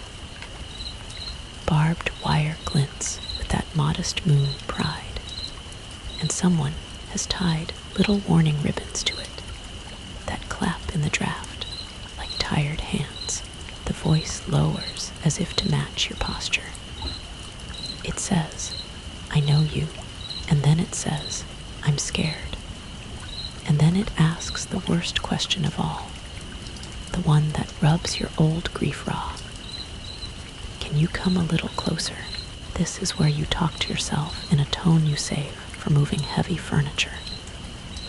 You say, stay, and you say, breathe, and you say, salt. Because rituals need keywords the way portals need edge markings. You think of Abby Coleman night she told you she heard an infant's wail from the dark. The exact pitch and hiccup of the baby her body still dreams about, even when her brain tries to be modern and neat. You remember how her hands shook telling you, how your own hands shook pretending to be anchors, how you both hated the fence for being only metal. A quirk nibbles at the edge of fear like mice at bagged bread. In Renaissance theaters, the galleries were called heavens, and the stage trapdoor was the helmet. Actors popped up and vanished through it while the crowd gasped, and the metaphor eventually forgot it was a metaphor. Historians still debate whether those helmets were just scenery, or if audiences believed doors on a stage could develop appetites offstage too. Either way, the word fits too well. The voice coming from the circle is using theater's oldest trick. It wears a mask that is exactly the face you begged the world to return. You press your palm flat against your own chest, as if to keep your ribs from leaning forward without permission. Your name again, softer now, shaking at the edges the way it did the night of the hospital hall. The night breath slowed, and a hand you were holding apologized by letting go. You tell yourself this is an imitation, a very good one, a mockingbird in a well. But imitation doesn't explain the secret details, the little errors that belonged to one life. Hope is the most expensive sense. It burns through all your savings in minutes. A car idles 2 streets over. The sound arrives like a chaperone and gives you a second to put your heart back behind your sternum. The ribbons on the fence stop clapping and point in the direction the voice rides from. You could climb. People do. People who don't climb still find holes in wire when grief draws a map. You imagine 100 feet of rope, a walkie dangling like a baited idea, the line going and going, and the bottom refusing to be a place. You imagine your shoes left neatly by the edge, soles still warm, laces looped and loyal. Your tongue tastes that coin flavor again.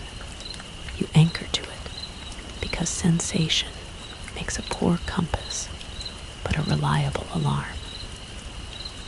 You whisper the rules back to yourself in a voice that pretends to be a YouTube host, so it'll sound confident.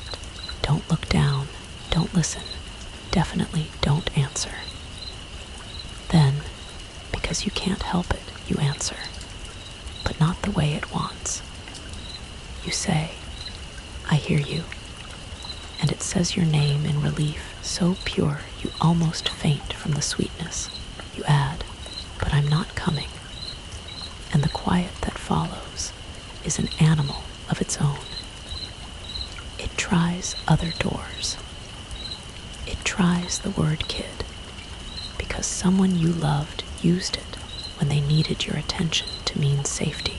It tries the exact phrasing your father used when he wanted you to hand him a wrench, and pride in the same gesture. It tries your wife's soft question from the night before the hospital, the one about whether the fan helps you sleep or just helps you pretend everyone else is sleeping too. The whole has been listening. The whole is a very good listener. You learn a grim generosity. You tell the voice stories of its own, as if the telling could feed it and keep it from hunger that requires your feet. You mention pancakes, black coffee, a green porch, satellite dish that never worked, a dog named Miller who did his best. You talk until your throat aches like it did the time you tried to sing along to a choir you had no business joining. The voice hums in a way that makes your kneecaps want to kneel. You don't. A scholar somewhere would love this. You think with mean humor, the documentation of a lure that learned to cite your past. The field notes on grief as a fishing technique. Historians still debate whether the sirens of old were women, birds, rocks, or just the sea speaking in a frequency that loved sailors too hard. The only consensus is that the songs used details the listener couldn't resist. You resist by making your body a list. Fingers, wrists, elbows, shoulders, jaw, tongue, back teeth, heels. You name what you own to avoid being owned. When you step back, and then back again, the voice does not chase. It does the more terrible thing of becoming tender. It says, "It's dark, and I'm scared, and you could help me." And you know how helpful you like to be when no one asked you to be born a rescuer. You speak to the fence instead. A dumb piece of metal, suddenly endowed with the sacred responsibility of veto. "Thank you," you tell it, which is unhinged, and the wire gleams as if flattered by the time you reach the street. The fan's hum has grown in your imagination into a choir of tiny, reasonable angels, and the porch light you forgot to leave on offers a small apology. You close the door with the careful pressure of someone handling a sleeping child and lean your forehead against it to give the wood your last good breath. Your phone buzzes with a message you don't open. You know it's someone asking if you heard a voice. The town has been hearing voices. You aren't special, you're only next. In bed, the attic shadow behaves itself, which is considerate and suspicious. You stare at the ceiling and think about the way sound can lay a path across a room. How opera singers can shatter glass not because of volume, but because of resonance, meeting a thing at the frequency it already wanted to break. A fringe tidbit from an old radio forum drifts up. Some claim long-wave signals can bend around the earth at night, carrying words far beyond their proper jurisdiction. You imagine your name hitchhiking along that bend, like a moth catching a ride on a moonbeam. You decide to sleep with your hand on your chest, palm warm over name and breath both. A fragile lock you invented and decided to respect. You do sleep eventually, but it's the kind that comes with a cost. In your dream, you stand at the fence, and the ribbons clap for you not as warning, but as applause. And you wake furious at your own brain for being easily flattered. Dawn pries up the edge of the dark, like a sticker that won't peel clean, and the voice doesn't come with it. You miss it in a way that makes you disgusted and grateful, and ready to explain rules to yourself again, until you believe them more than the next perfect sentence that tries to borrow the mouth of someone you love. Morning wears its responsible face, clipboards, folded maps, a roll of orange tape that looks cheerful until it learns what it's for. You stand with the others at the rim's respectable distance, and the talk is all about measurements and liability, as if math could draw a circle around a circle and make it behave. Someone from the HOA clears their throat in a way that says they feel important today. And important feels like armor when danger prefers invitations. Posts go in. Wire stretches. Barbs catch the sun and turn it into a necklace this field never asked to wear. Fences are for slow believers, people who agree something is wrong, but still want the wrong to respect signage. You help anyway, because helping is a reflex you haven't managed to unlearn. And because your hands need chores more than your mind needs a narrative. The hammer grip steadies your breath. The thunk of a post driven deep tells your bones a story about effort converting to safety, which is not true, but useful. Warning ribbons go up, fluttering in a comedian's approximation of celebration. The talk circles back to fines and penalties and patrols. Numbers appear on paper like spells. $250, $500. Jail time spells that assume shame and fear will put their heads together and choose compliance. You don't say what you're thinking, because this is a public conversation and your thoughts have a private mouth. Grief always pays cash, and fines are receipts no one keeps. Still, signs get staked into place with a dignity you want to believe in. No dumping, no trespassing, no entry, no EXCPTIONS. The circle does not comment. It never does. It lets you narrate your precautions until the sound of your own competence lulls you into a nap. The wind threads the fence like a harp, and you hate yourself for admiring the music. You hate yourself for imagining the ribbons as audience members, applauding every nail driven, every promise posted, every plea disguised as policy. You remember the meeting, the folding chairs, the scent of old coffee, the way people said first one in years like it meant the calendar would blush and apologize. Voices rose and braided around each other. Enough is enough. Children, danger, responsibility, closure. You watched the word closure try to do two jobs at once. Close the area and close the wound.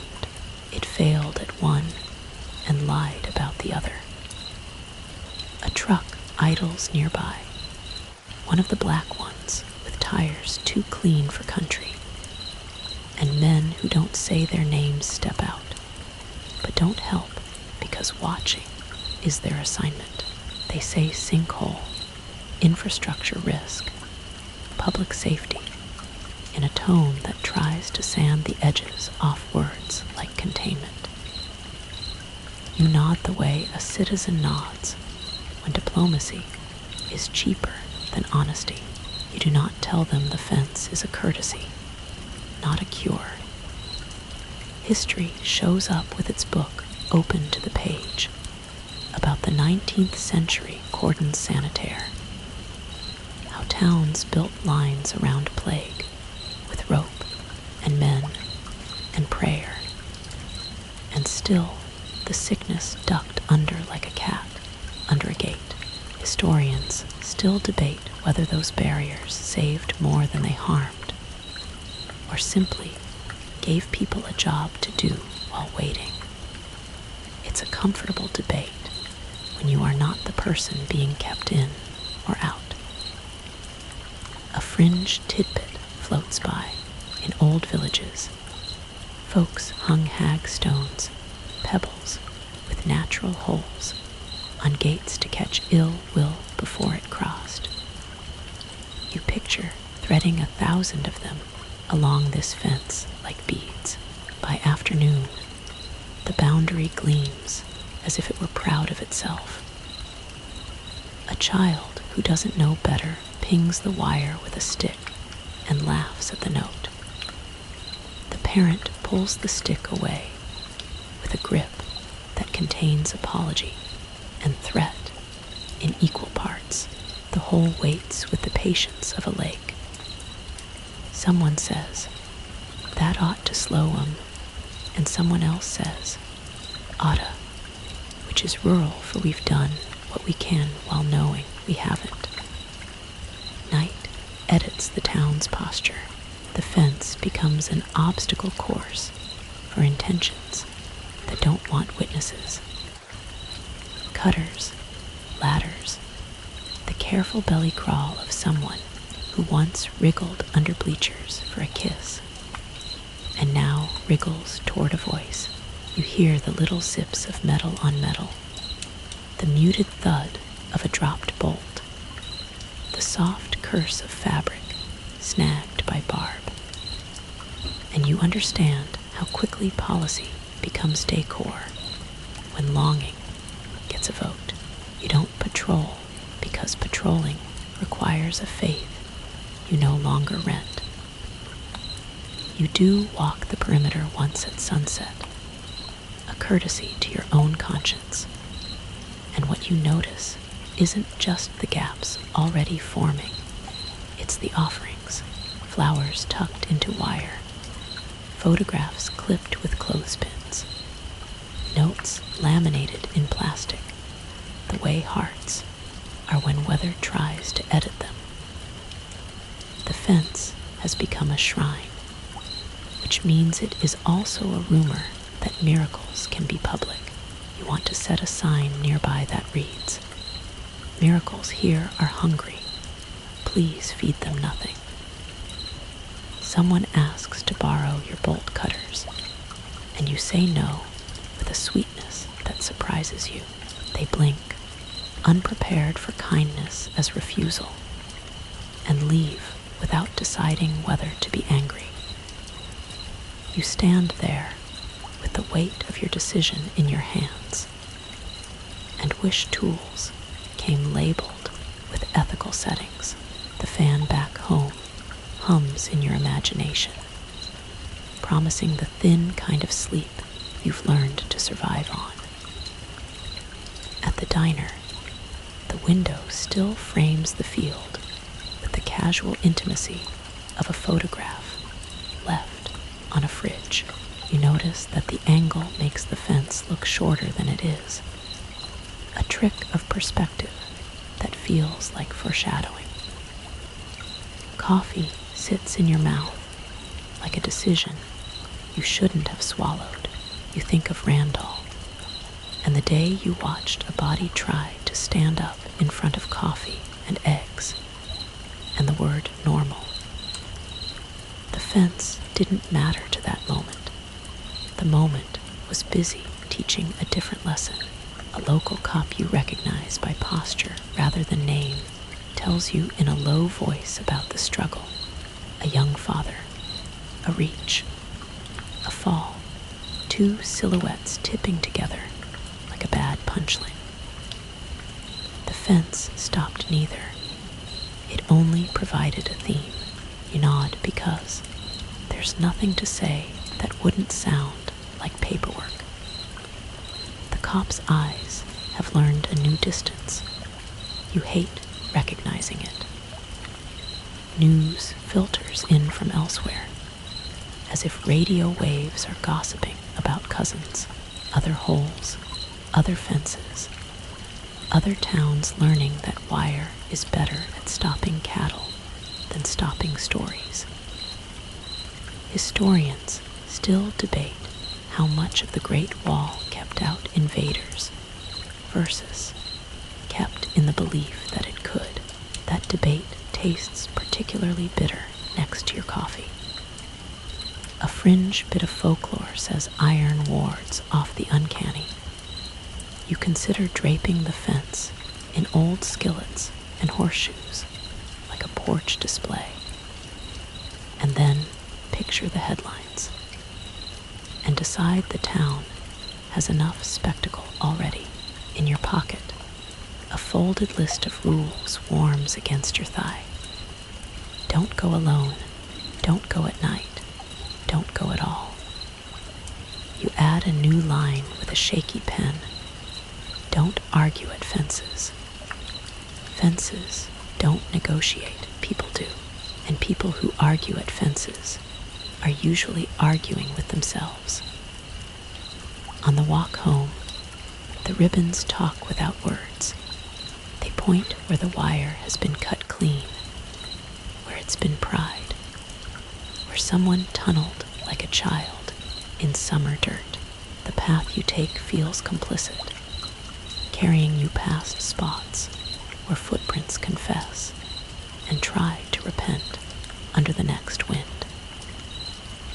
You quicken your step because going slow near a boundary teaches the boundary your pace, and you'd rather it didn't learn your heartbeat just yet.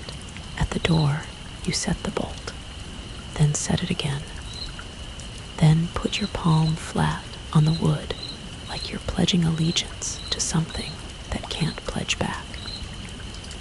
The attic shadow behaves. You're grateful in that petty, meaningful way that gratitude behaves when it's tired.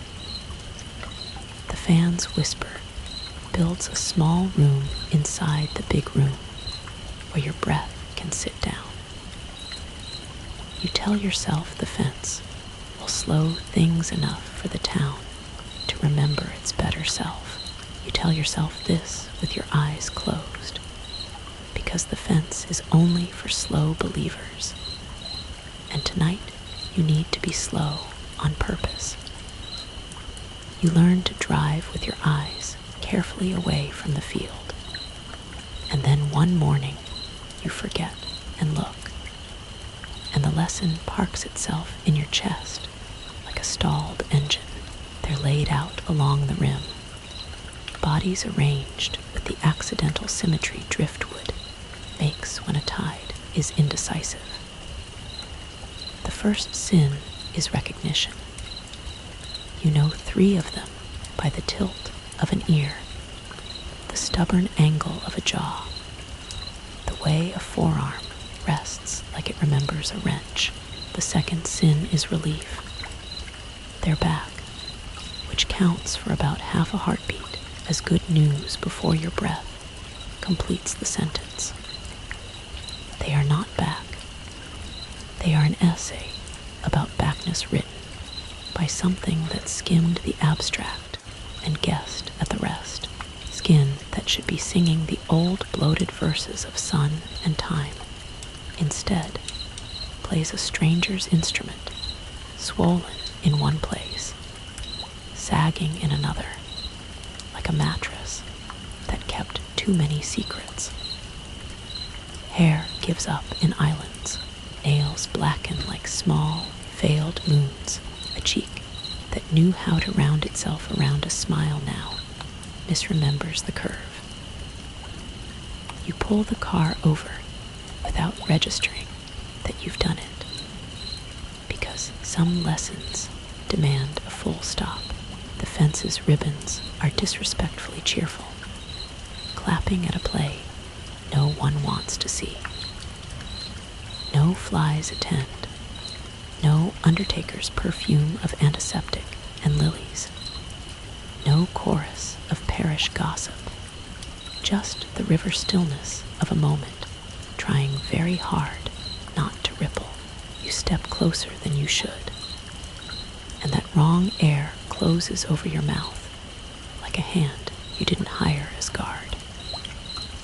A leg twitches, not the random electrical aftermath you can blame on anatomy finishing its chores. This has intense modesty, the polite test of a muscle under new management.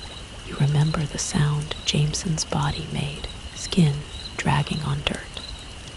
That soft sandpaper whispered the town now hates, to remind anyone listening that motion had returned to a place silence a cough to hide the sound your stomach wants to make. They don't smell dead. If anything, they carry the barely their battery tang you've come to associate with returned mail from the hole. A rumor of current on your tongue that sparks when you press back teeth together. Historians still debate whether mummies were the living's attempt to persuade time, or the dead's attempt to bargain with it. Either way, preservation should wear the grammar of craft, not hunger. A fringe whisper says some old cultures believed a body could be a decoy while spirit traveled. A temporary address change. You hate how much that comforts you for half a second. You catalog details because it's the only spell you trust. A hand that used to pass you coffee holds its fingers like it's still waiting for the handle. A shoe sits beside a foot, as if the foot learned a new size overnight. An eye socket reflects the sky where an eye should be reflecting you. You murmur their names under your breath without meaning to, like a roll call you didn't sign up to lead. The names do nothing good. The names taste like offering a password to a door that already knows who's knocking. Someone approaches at the edge of your vision, and you startle in that small, undignified way that proves you're still built for surprise. The person says nothing, looks at nothing, stands very straight like their spine has decided to hold vigil. You think of closed casket funerals where grief must imagine shape and must never be corrected, and you resent the whole for opening this new curriculum. Viewings with no scent, vigils with no God, bodies that refuse to finish a sentence. A crow lands on the fence and considers the lineup with a professional air, intelligent, practical. It hops down, gets close enough to audition for carrion work, and then declines the part, flapping back up with an indignant caw, as if even hunger has standards. You almost say thank you to the bird, because manners still matter more to you than most truths. You have no rituals for this. The town has Sunday clothes and casserole plans, hymnals with the corners turned down on the comforting songs, a pastor who loves pancakes more than doctrine. None of that prepped anyone for a field of returns. A volunteer with a trash bag moves along the fence collecting the flowers and notes, because if they stay, the wind will plaster grief to the wire until it rusts into it. The volunteer doesn't look at the bodies. They have learned where not to pour their eyes. The diner window frames all this like a shot in a film that cares about your pulse rate. Coffee cools, spoons clink, a plate scrapes, and you wait for someone to say what everyone already decided. We don't go over there anymore. You swivel your chair to face the wall, an impulse that feels like blotting out the sun with a napkin. You know better than to think comfort and denial are enemies.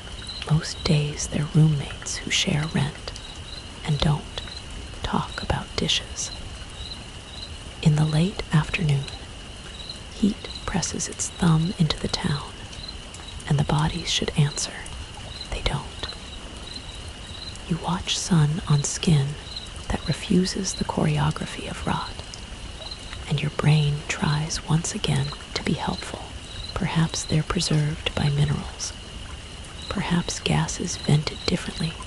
Perhaps. whole eats perhaps and returns silence. You are left with a stack of coupons good for nothing you want to buy.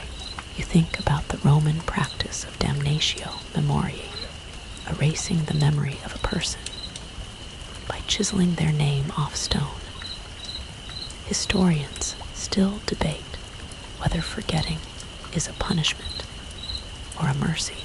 Here, memory is the only thing the body's left you that behaves correctly. You remember them how they stood at the pump, how they argued about carburetors, how they laughed at the joke about dog breath by the circle back, when laughing was a sport you could play in daylight. You refuse to let these new positions overwrite those stances, and refusal becomes your new muscle. Evening coats the fence in amber, and the ribbons applaud again, because they aren't smart enough to know when to sit on their hands. You whisper to the air, another ritual you pretend is for you, and not for anything listening. Stay. Not stay as in remain, stay as in do not move. The difference matters to grammar and to nerves. You leave because leaving is your current specialty. At home, the fan hums the way a good friend does present, unjudging, slightly bored in a way that relaxes you. You lock the door, then the window, then the door again, not because locks work on what worries you, but because rituals do. The attic shadow minds its corner. You nod at it like two professionals, acknowledging each other's schedules. You wash your hands longer than decency requires, then apologize to the sink for making it hear the story again. You read a paragraph about the ship of Theseus, that old puzzle about replacing parts, until you don't know if the ship is still itself. Historians still debate when identity aborts and imitation takes the wheel. You close the book because tonight you don't want philosophy. You want a rule that fits in the mouth. If it comes back wrong, it did not come back. You practice saying it until your tongue believes you more than the field will tomorrow. Sleep offers a bad compromise. A dream where you rearrange the bodies into kinder shapes and wake exhausted, cheeks wet, jaw aching from a sentence you must have spoken into the pillow. In the morning, you'll learn what you already know. One of them will be a foot closer. Someone will swear they saw a wrist flex. The diner window will behave like a theater again, and you'll choose a seat facing the wall. You'll remind yourself, do not narrate their movements like progress. Do not tell yourself a story in which they're getting better. The only improvement here belongs to the whole. The highway is closed today by reasons with clipboards, bridge repairs, sinkhole warnings, detours that loop like thoughts at 3 a.m. And the cones glow the way safety does when it feels theatrical. You idle at the last legal turn and watch a man in a vest direct traffic with a patience that looks rehearsed, boots too clean for a county road, expression set to polite denial. Signs sprouted overnight like mushrooms after rain. They carry authority's neat font, the kind that wants to soothe you with kerning, the kind that says turn back and tries to make it sound like bedtime. You turn back because arguing with laminated warnings rarely pays. Black trucks show up in the corners of your day like commas in a sentence that used to be simple. They park where they can see the field without seeing the field. Men at rest with alert shoulders. Sunglasses that escort their eyes offstage. They use words like mitigation and public safety like talismans, and hand out pamphlets that say nothing while managing to say hush. You accept one and read it the way you read fortune cookies, careful, amused, mildly hungry for meaning. You spend more time with the AM dial because night starts feeling crowded, and you want company that doesn't require your face. Past the static and the gospel and that call-in show where everyone knows each other's business, there's the thin ribbon of voice that introduced itself to you when this began. And now there are cousins, other voices riding the long wave bend. A trucker in Nevada mentions a round opening that wasn't there yesterday, and a cry that sounded exactly like his daughter's from the year grief changed his posture. The host makes a joke and fails to stick the landing. In Wyoming, a caller whispers about a hole behind a dorm and a roommate who stood too near until standing didn't apply. Kentucky, someone says, a playground swallowed and then denied by polite press releases that sound like lullabies for adults. Historians still debate whether the uniform blandness of mid-century civil defense announcements calmed or anesthetized.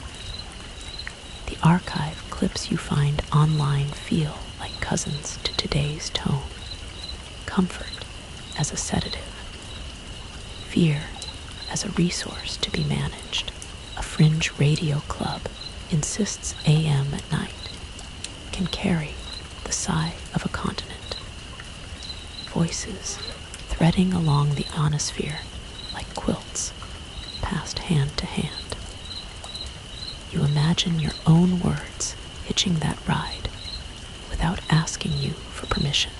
Your phone tries to be helpful by losing signal near the silos. Dead spots multiply like apologies that never find the right ears. The government men say it's routine interference, a side effect, nothing to worry about. You nod like a citizen and feel the little spark of insult. Don't worry is how you talk to a child about a needle.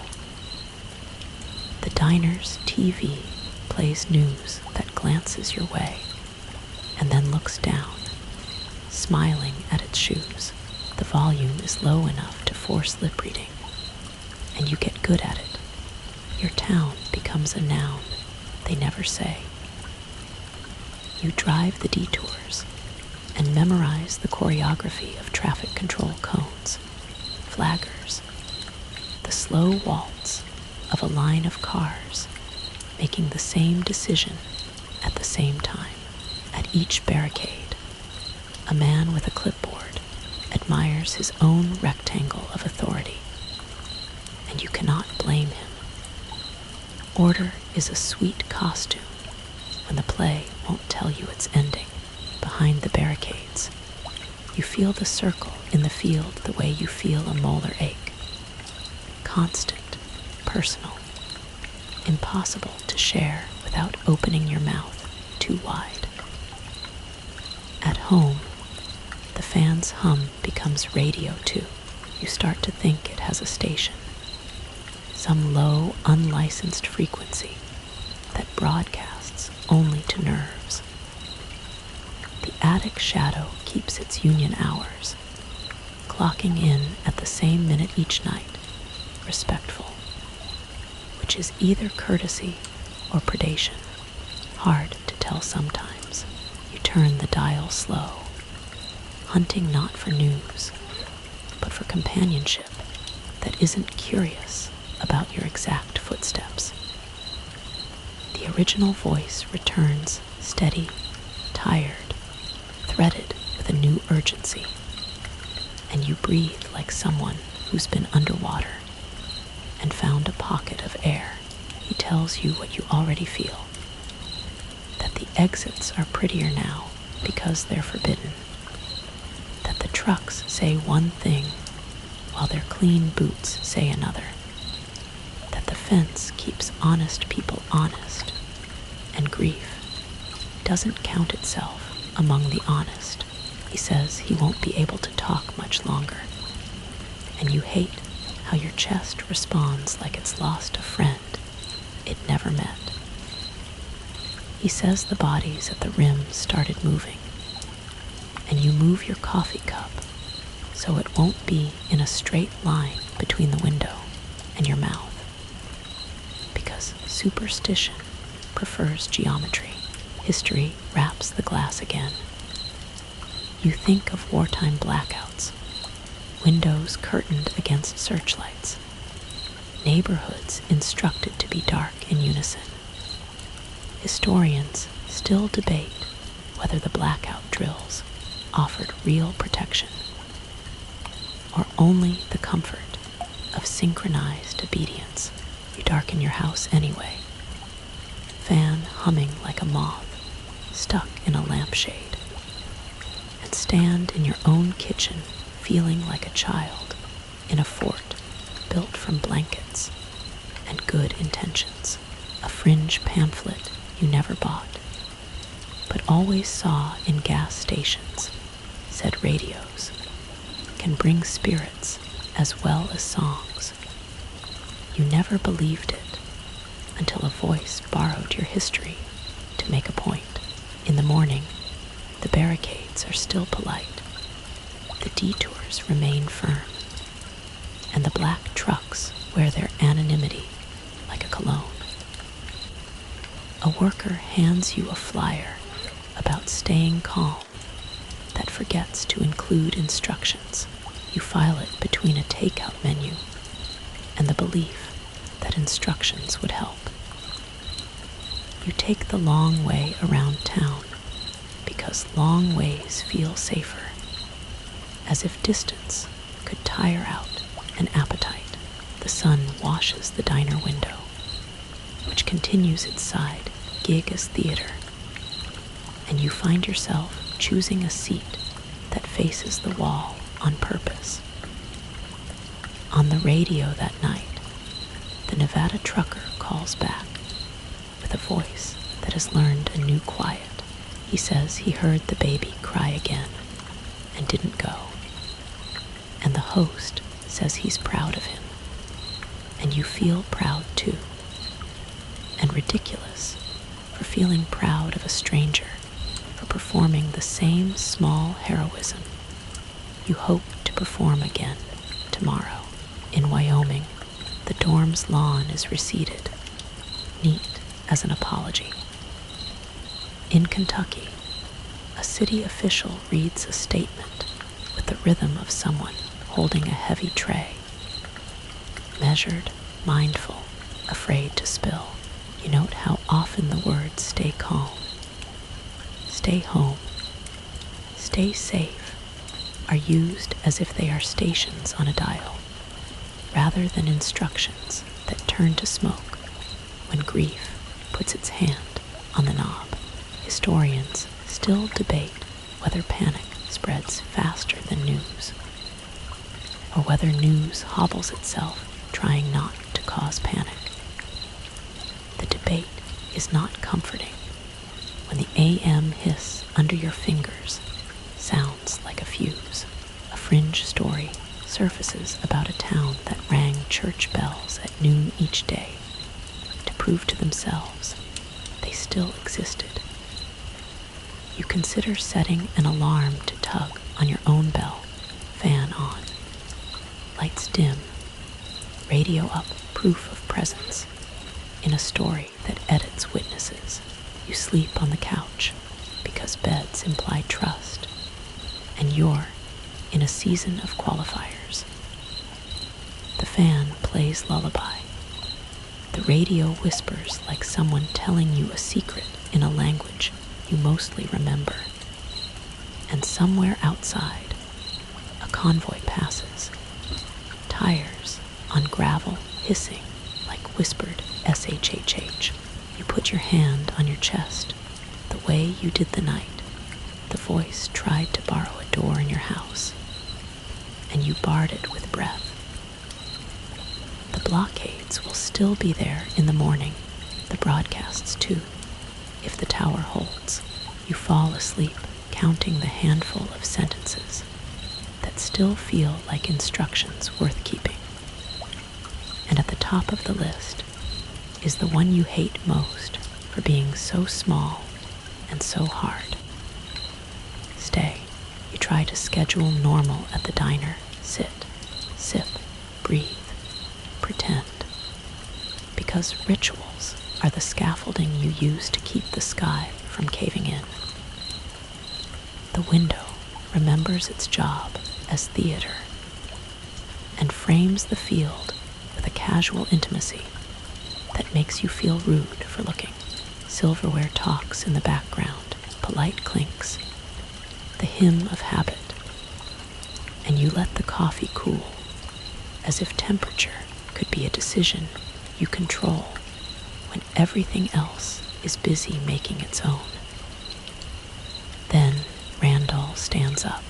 It isn't a leap or a lurch or any of the drama you think you deserve for your trouble.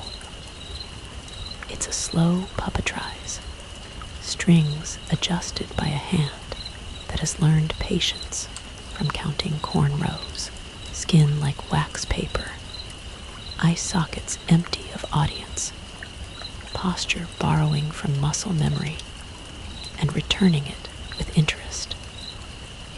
He turns not toward the field he crawled out of, not toward the mouth that mispronounced him, but toward town, toward windows that found a way to be eyes. Conversation dies the way a candle does when a polite ghost pinches it. A spoon remains suspended in midair. A server's pen hovers over a ticket that will never be rung up. A throat's laugh aborts into something that sounds like a cough, and then refuses to apologize. You feel the old urge, the one that got people over fences, and under wire you want to call his name like it's a rope you could throw, and haul him back into the boat of living. You do not. Outside the glass, others shift. Not many, not fast. This is not a siege yet. It's a rehearsal. Limbs that don't remember elbows test angles. Spines that forgot how to negotiate gravity practice compromise. Fingers flex like they're trying to spell a word in a language only tendons know. The fence becomes less boundary and more bleacher.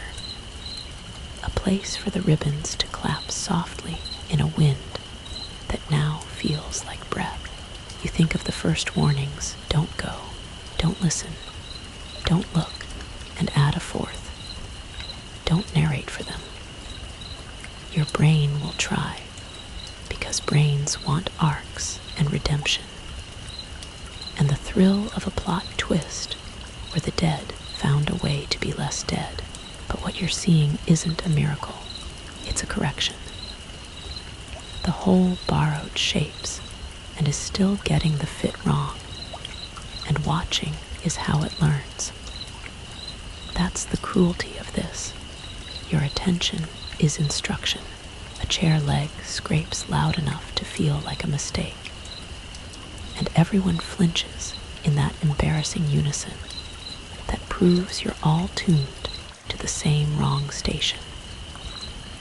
The server whispers, "Don't," and does not specify what not to. You fold your hands, because hands like chores during emergencies. You count a slow, useful 11 fingers, knuckles, bones that still still belong to you. Randall takes a step that miscalculates the ground. The ankle bends in a way ankles shouldn't. And you hate how relief and horror mix when he doesn't fall. Stability has learned new math. He pivots a face toward the glass that is mostly the face you knew, if you ignore the subtraction. Hair where hair should be except where it isn't.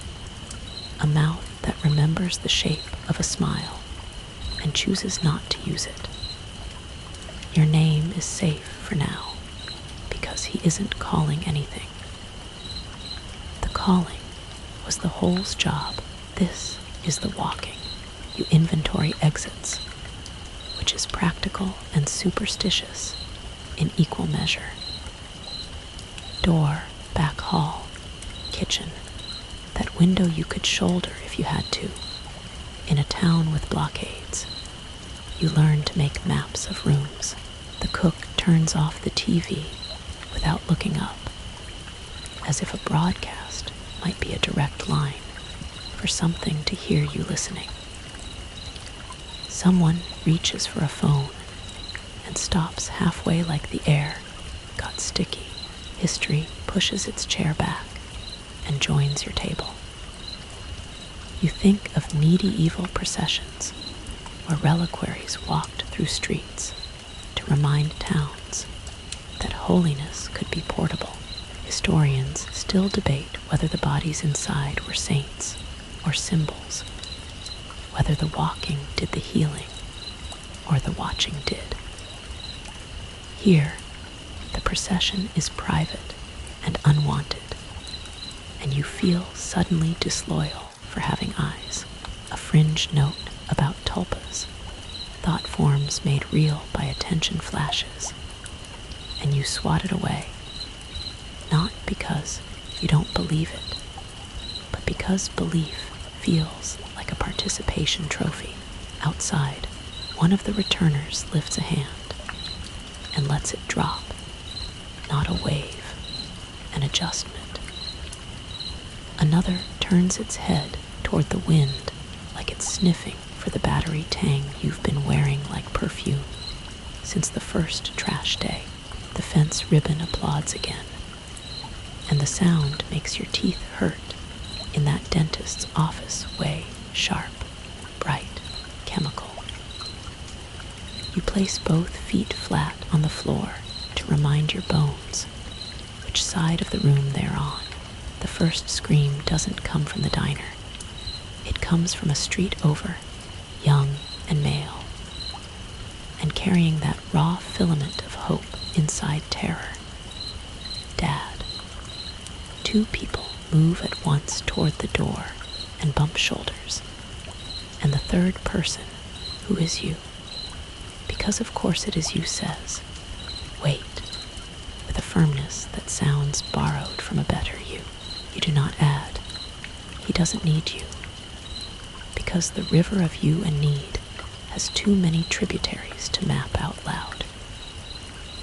You think of the officer and the father who went over the fence together, the double fall, the sound of bodies choosing down, because down offered a voice, and up offered only hands.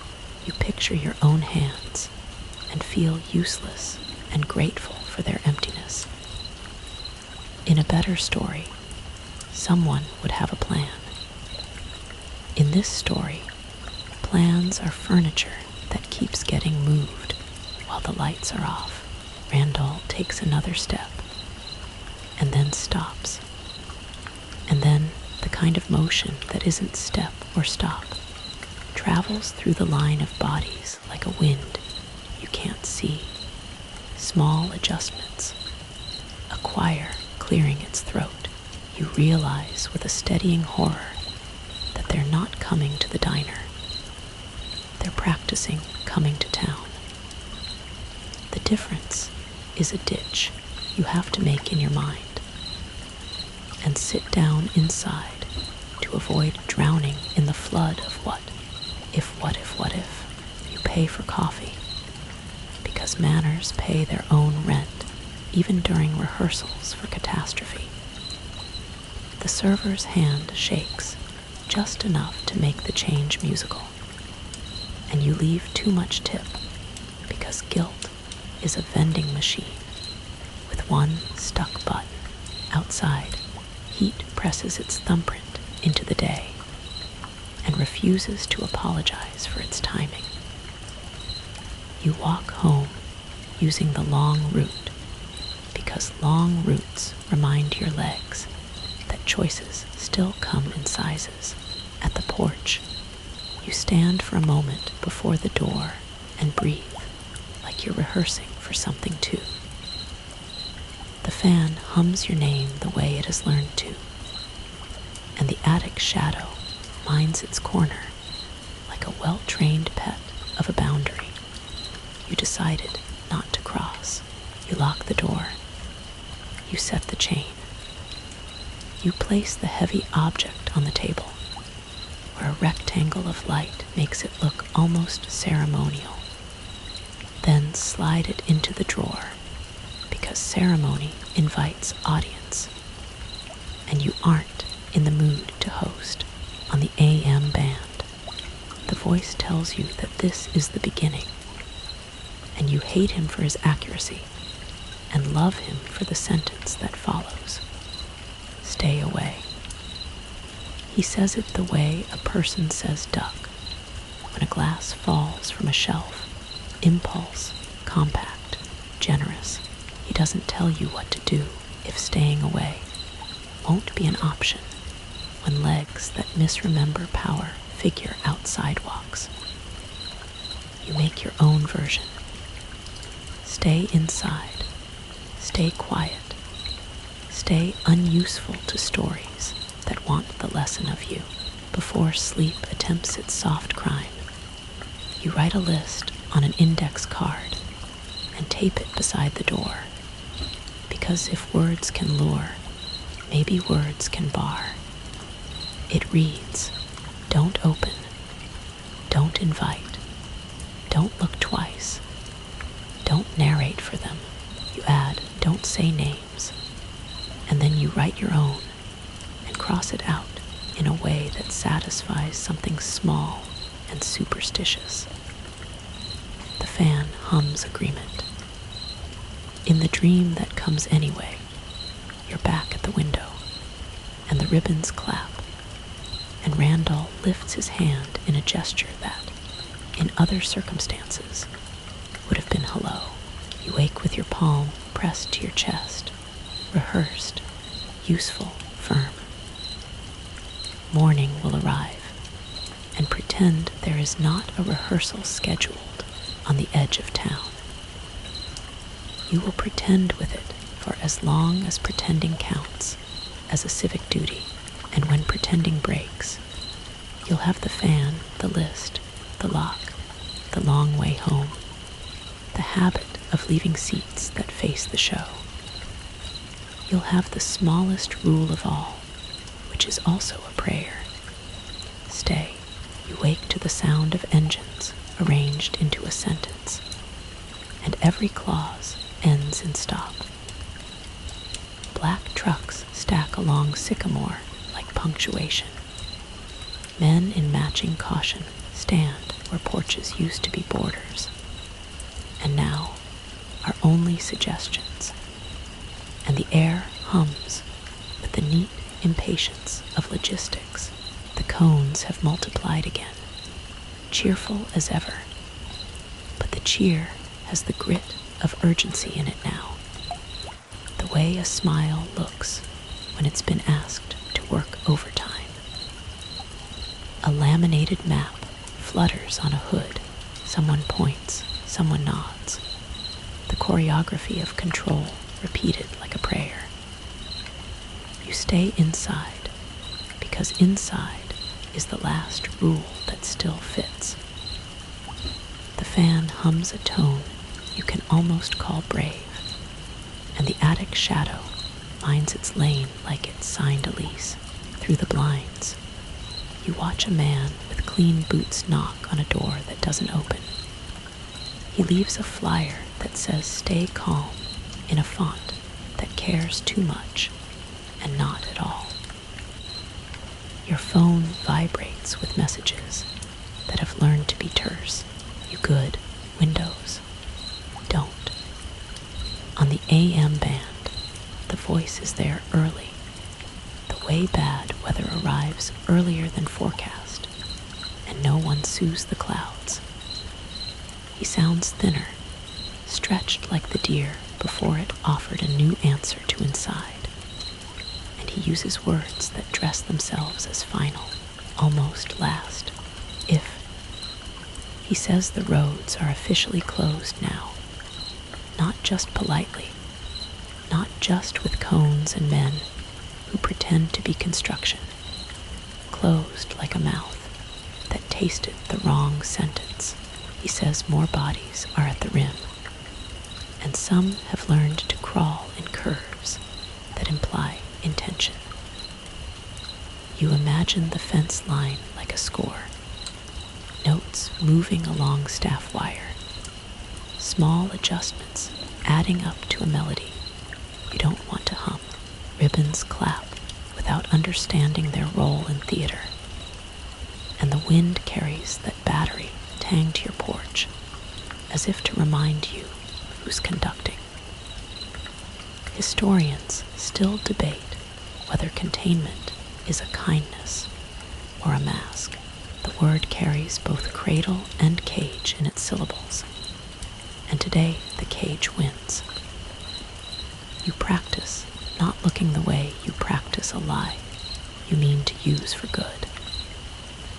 A neighbor shouts a name that isn't theirs anymore, and the syllables hit the street and lie there like broken chalk. Somewhere, a ladder clatters in the alley, and you hate the sound for being both practical and romantic. Practical for roofs, romantic for rescues. You step away from the window because glass makes cowards of good decisions.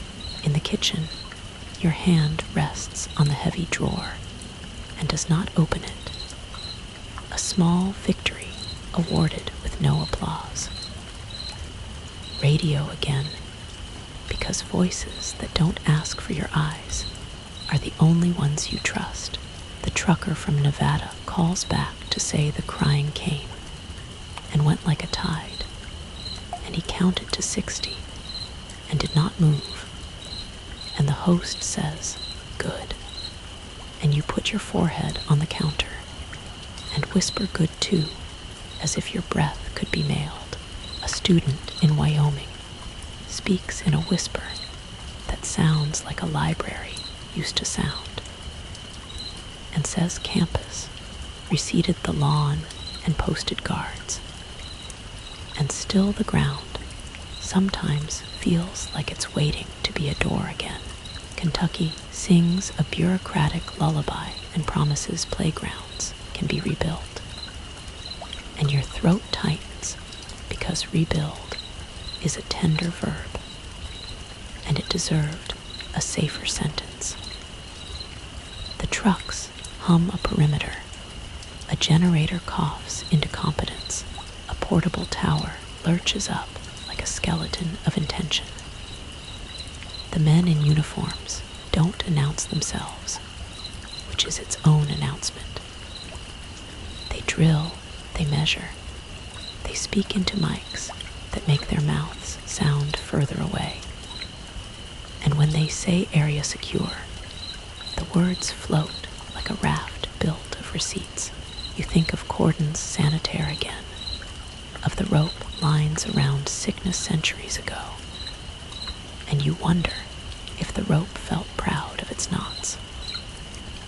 By noon, the heat has learned to sit heavily on the town, and your house learns to creak in sympathy. Flies should come and don't. Birds should loop and refuse. Dogs should bark and choose only to whine in registers. Humans can't stay brave around for long. You eat toast like it's a spell, small bites, long chews. water between, as if hydration could teach a body new rules. The fan's hum grows into a chorus, the closest thing to a crowd you're willing to join. Then the part that had to come. Motion where stillness was pretending to be a plan. Not running, no. Mercy still exists in the dictation. Just a line of imperfect decisions, pulling themselves upright and orienting toward town. You smell that coin tang arrive early like the scent of rain, and you grip the counter, because counters have been reliable in your life in ways people sometimes weren't. A voice outside says, back, and you love that word as if it were your own name. On the radio, his breath catches, and everyone listening becomes a small god of patience. He says the window of talking is closing, that the tower won't keep the signal long under the weight of attention. It's attracting. He repeats the sentence that became a town's pledge and a nation's rumor. Stay away. He adds a new clause that wedges into your ribs like a useful key. If you're near one, leave before it learns you. You write that down even though writing doesn't keep you safer than breath. You add it to the list by the door, which now reads like a liturgy. Don't open. Don't invite. Don't look twice. Don't narrate. Don't say names. Don't teach it you. You look at the crossed out version of your own name and draw an additional line through it until the paper thins. Your chest learns a slower rhythm to make room for the small god you need to keep steady in there. Afternoon drags its chair into evening, and the blockades don't blink. The detours reroute habit into new streets, and somewhere a patient man with a clipboard registers victory by the neatness of arrows rather than the absence of sorrow. You stand at the sink and wash the same plate twice, because the sound of water is a sane sentence in a paragraph of unsayable things. When you turn the radio up, it feels like disobedience and medicine at once. He tells you the bodies are closer to the diner now, and you picture the window choosing not to be a theater for a while, turning its face to the wall like a portrait you hung backward after it started watching you back. He mentions names without speaking them, describes a tilt of head, a habit of hands, a way of carrying weight, biographies phrased as geometry. He does not cry on air, and you love him for knowing that if he does, you will too. He promises again he won't stop talking until stopped, and you believe him because some people were born with voices that learned to be bridges. The trucks shift formation at dusk, a new ring within the ring, and the men put on the body language of waiting. Waiting is the oldest trade in a town like this. You read proficiency in their stillness, a professional stamina for minutes that refuse to behave. A siren barks twice and shuts up, embarrassed to have made noise during the quiet section. The fence ribbon claps like it always does, and you promise yourself to cut everyone down when this part is over, even if that promise is a fairy tale told to the kind of child you are. Night, finally, a dark that doesn't arrive clean, but it arrives. You shut the lights the way cities used to during blackouts, with care and a sense of group chore, and sit by the radio like a parishioner who doesn't want to be seen and needs to be fed. He says his minutes are nearly siphoned. And the last sentence, he gives you wedges into the house like a brace. If you have to choose between hearing and breathing, choose breathing. You whisper it back, because repeating is how spells confirm themselves. Outside, something moves that isn't wind, and every molecule in the house votes for quiet. You keep the drawer closed. You keep the list in sight. You keep your palm on your chest, the lock you invented. The fan hums like a far-off transformer in a storm, steady, unafraid to be ordinary. The trucks hold their shape. The blockades make their case. The dark sits without apology on the AM band. Static learns a new aggression, and the voice rides it like a man trying to cross a river with pockets full of stones that happen to be names. He says thank you in a tone you recognize from funerals and victories and mornings, when the coffee wasn't quite enough, but the sun tried. And then the signal folds, not a scream, not a drama, just a careful clinical end, like a good nurse closing a door halfway so the corridor will be kind. You sit with the quiet he leaves and decide to call it a blanket, not a shroud. Later minutes, hours, a season you will move from chair to couch and sleep with your shoes near, not on, because hope still wants the dignity of laces. Tomorrow, the detours will be brighter, the flyers more sincere, the ribbons fewer, the bodies closer. You will pick up the scissors before breakfast. You will take the long way to the sink and let the water run until the room understands the difference between noise and song. And under all of that, the smallest rule, humble, unfancy, embarrassingly plain, will do its work. Stay. You learn the weight of a quiet house by counting how many sounds you don't make. The fan hums its assigned note. The fridge throat clears, once like it remembered a joke, and then thought better. The floor keeps your footsteps in its pocket for later. Outside, the trucks idle less and listen more, a change you feel in your teeth like weather approaching. Your list by the door watches you watch it. Don't open. Don't invite. Don't look twice. Don't narrate. Don't say names. Don't teach it you.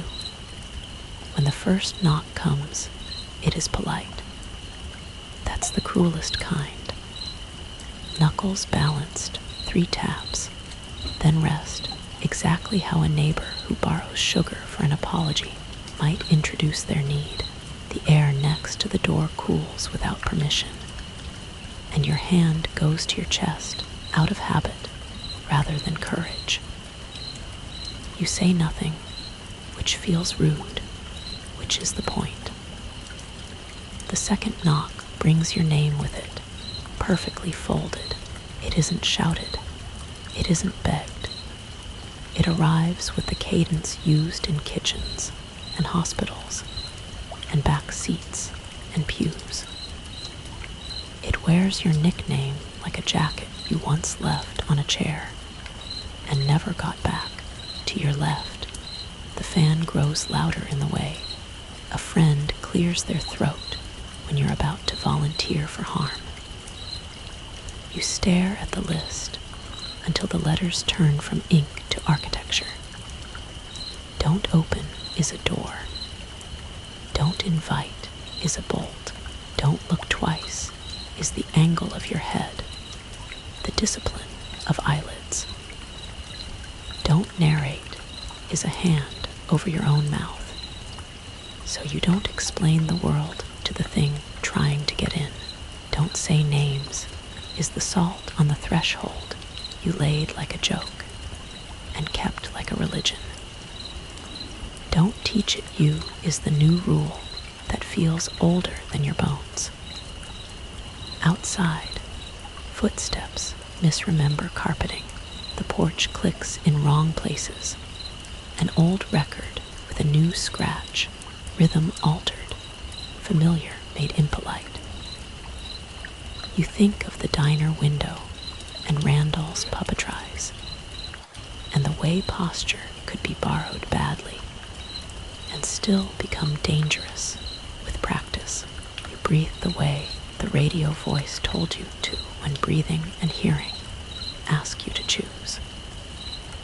A voice on your porch says, "It's me," and then says the names of 3 things it cannot possibly know in one sentence only 2 people ever shared.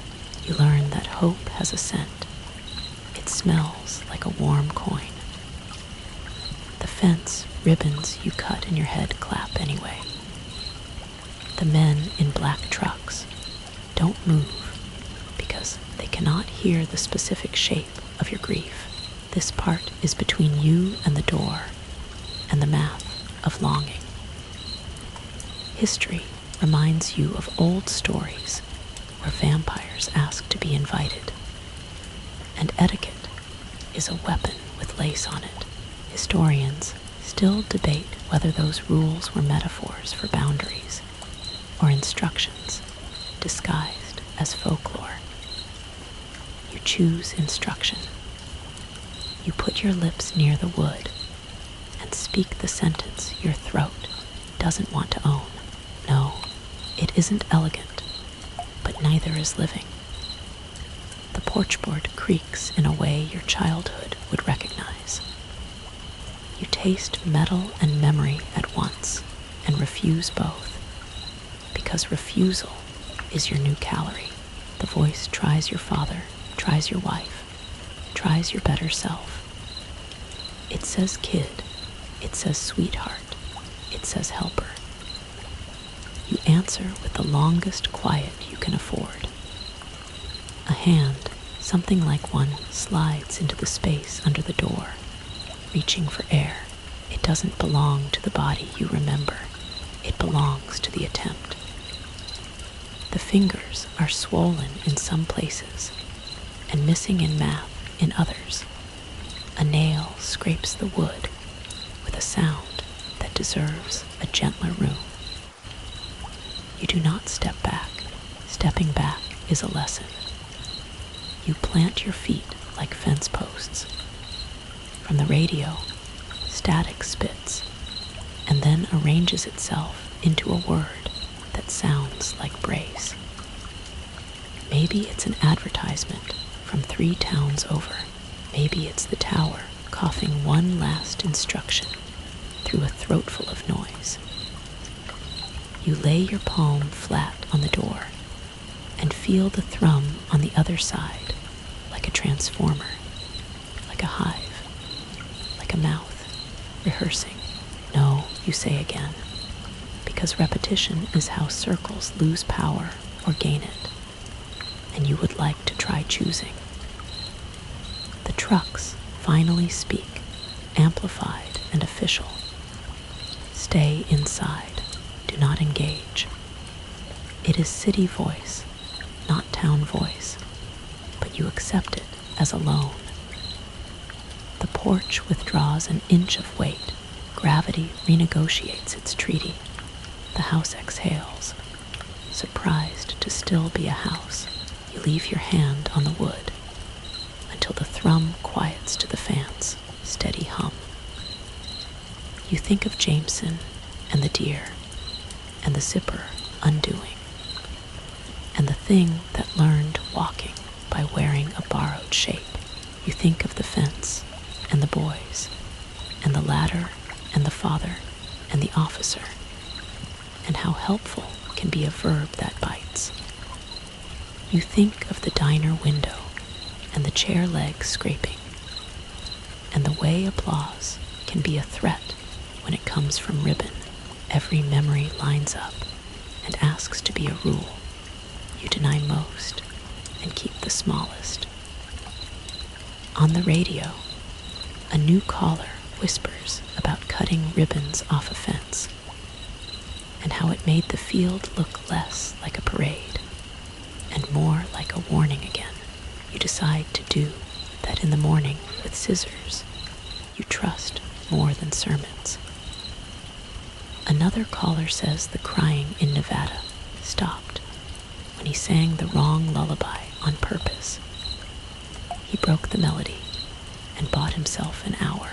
You laugh once, sharp, because wrongness has become craft. Midnight arrives with a modest knock you don't acknowledge. The attic shadow keeps to its contract. You nod to it like colleagues at shift change. The list by the door accumulates a new line you don't write down because writing would give it gravity. Don't answer questions asked through wood. You add it to your mouth's private index instead.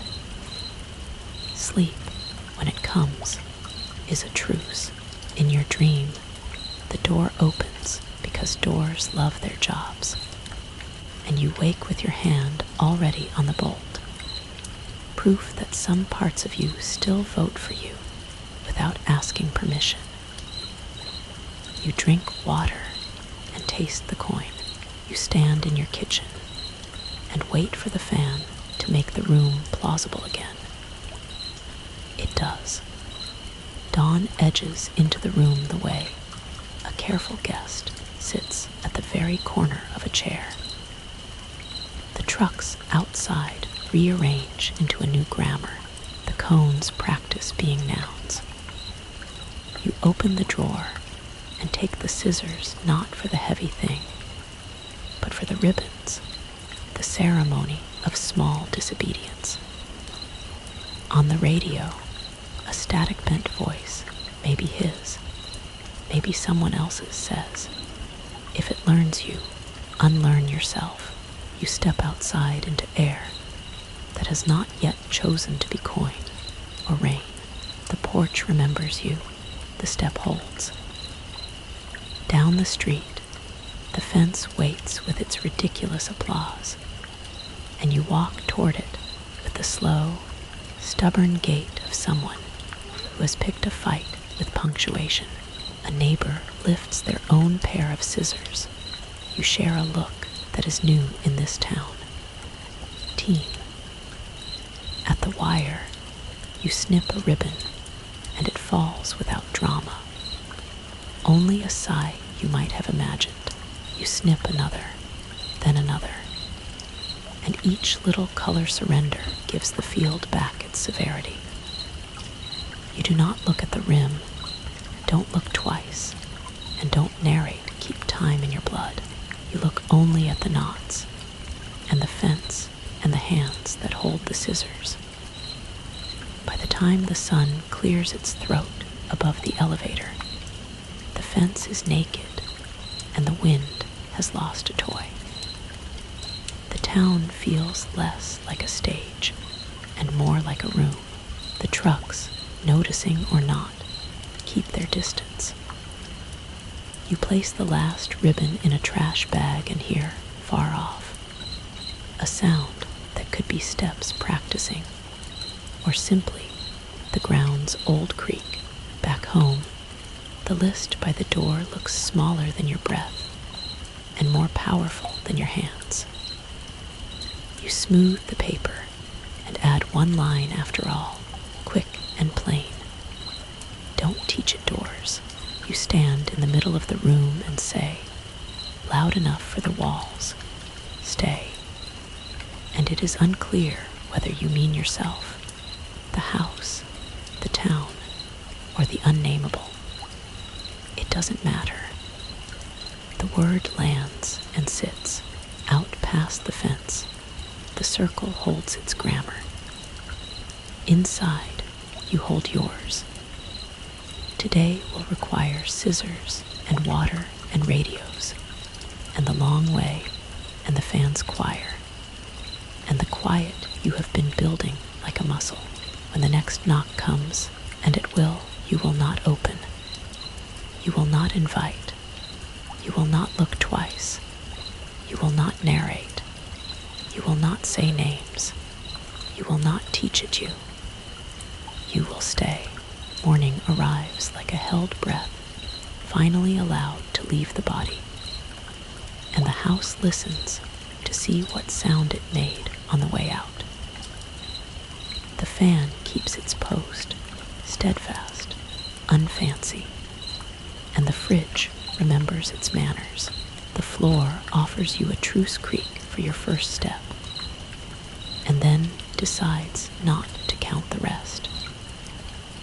Outside, the trucks idle in paragraphs instead of sentences, less command and more commentary, and the cones look tired of their own color. The list by the door waits, soft authority in cheap paper. Don't open. Don't invite. Don't look twice. Don't narrate. Don't say names. Don't teach it you. The radio gives you weather and ads for seed, and the gospel that comes on too early for anyone to be properly awake enough to be moved. The voice you depended on has not returned, which is a kind of return in its way. Static plays at the edges like wind under a tent. The station trying to be a room again after hosting a wake. You turn the volume down because quiet has become a muscle, and you want it to have a morning stretch without competition. Somewhere in there, you tell the air thank you and don't specify for what. You carry the scissors outside and meet the day like two animals sniffing at the fence of each other's patience. The ribbons you left yesterday are gone in the places you worked. The fence looks less celebratory, more mechanic, like a tool remembering it's not a decoration. Down the street, a neighbor lifts a hand not to wave, but to show steel, a little salute of shared chores without the pageantry of hope. You snip what's left, and the pieces fall like the last confetti after a parade no one consented to attend. The rim is a sentence you refuse to read today. You angle your face to the work, and the work only. You hear motion the way you feel a draft. Not a step, not a stride, just the town's new vocabulary clicking into place behind you. The fence holds the idea of a line, if not the reality. You praise it with scissors anyway. Praise is a form of self-defense here. You've learned to think, whatever still chooses a job and does it. The trucks coordinate in low tones, the microphones clearing their throats with beeps. A portable tower blinking awake, as if it dreamed of better assignments. A man in a vest offers you a paper with rules you've already written for yourself in bigger handwriting. You take it to be polite and fold it into your pocket with your own liturgy.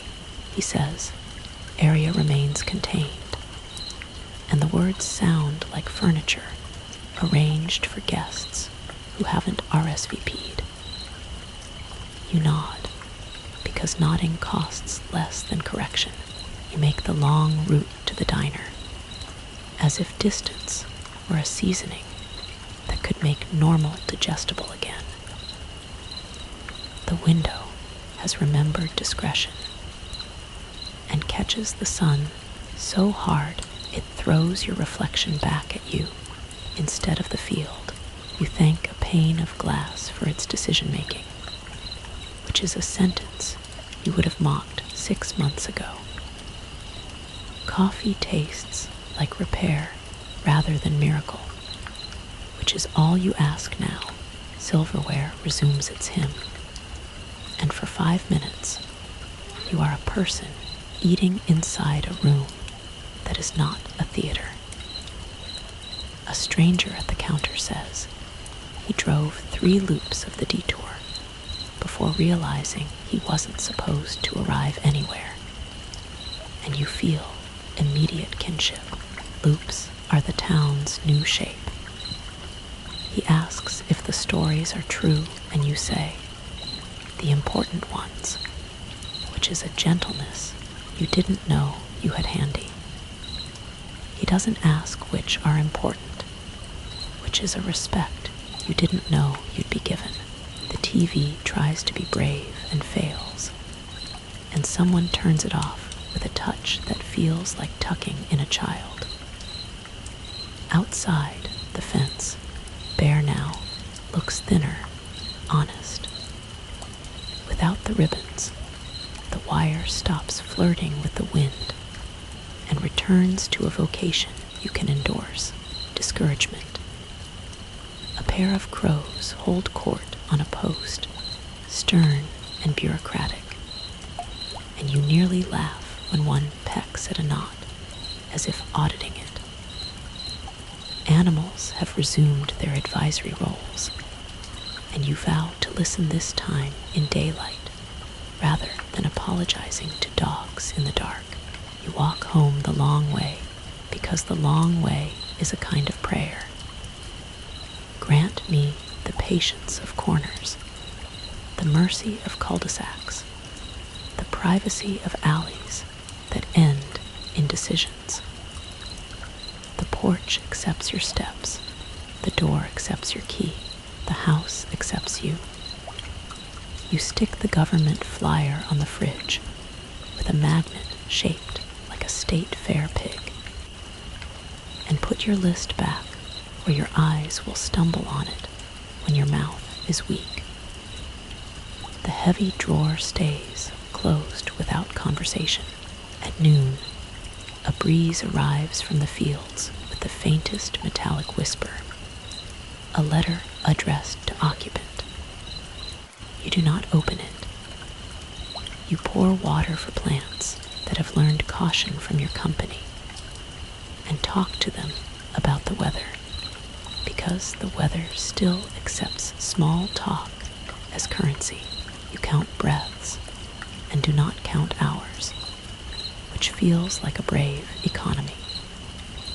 History shows you a page about aftermaths, how cities sweep confetti after parades, how coastal towns gather seaweed into neat piles after storms, how hands need the deceit of tidy piles to believe in later. Historians still debate whether cleaning is a ritual of denial or of faith. You decide it's a muscle and keep flexing it. You wash a plate you didn't dirty and choose to call that optimism rather than superstition. The fan approves, continuing its thesis on the graciousness of repetition. The AM band later holds steady like a low tide. Callers mention other counties in the kind of voice people use when they are both warning and confessing, and you feel less alone in a way you don't trust yet. Someone plays an old song about staying put and not answering doors, and it should be melodrama, but the key it's in is mercy. You write one more line on the list because the pen is in your hand and the paper asked nicely if it learns you unlearn routine. Evening unrolls without new punctuation. The trucks are there and not there, the way officialdom loves to be a presence and an absence in the same costume. You sit on the porch with the light off and listen to a town try to remember itself without narrating the attempt out loud.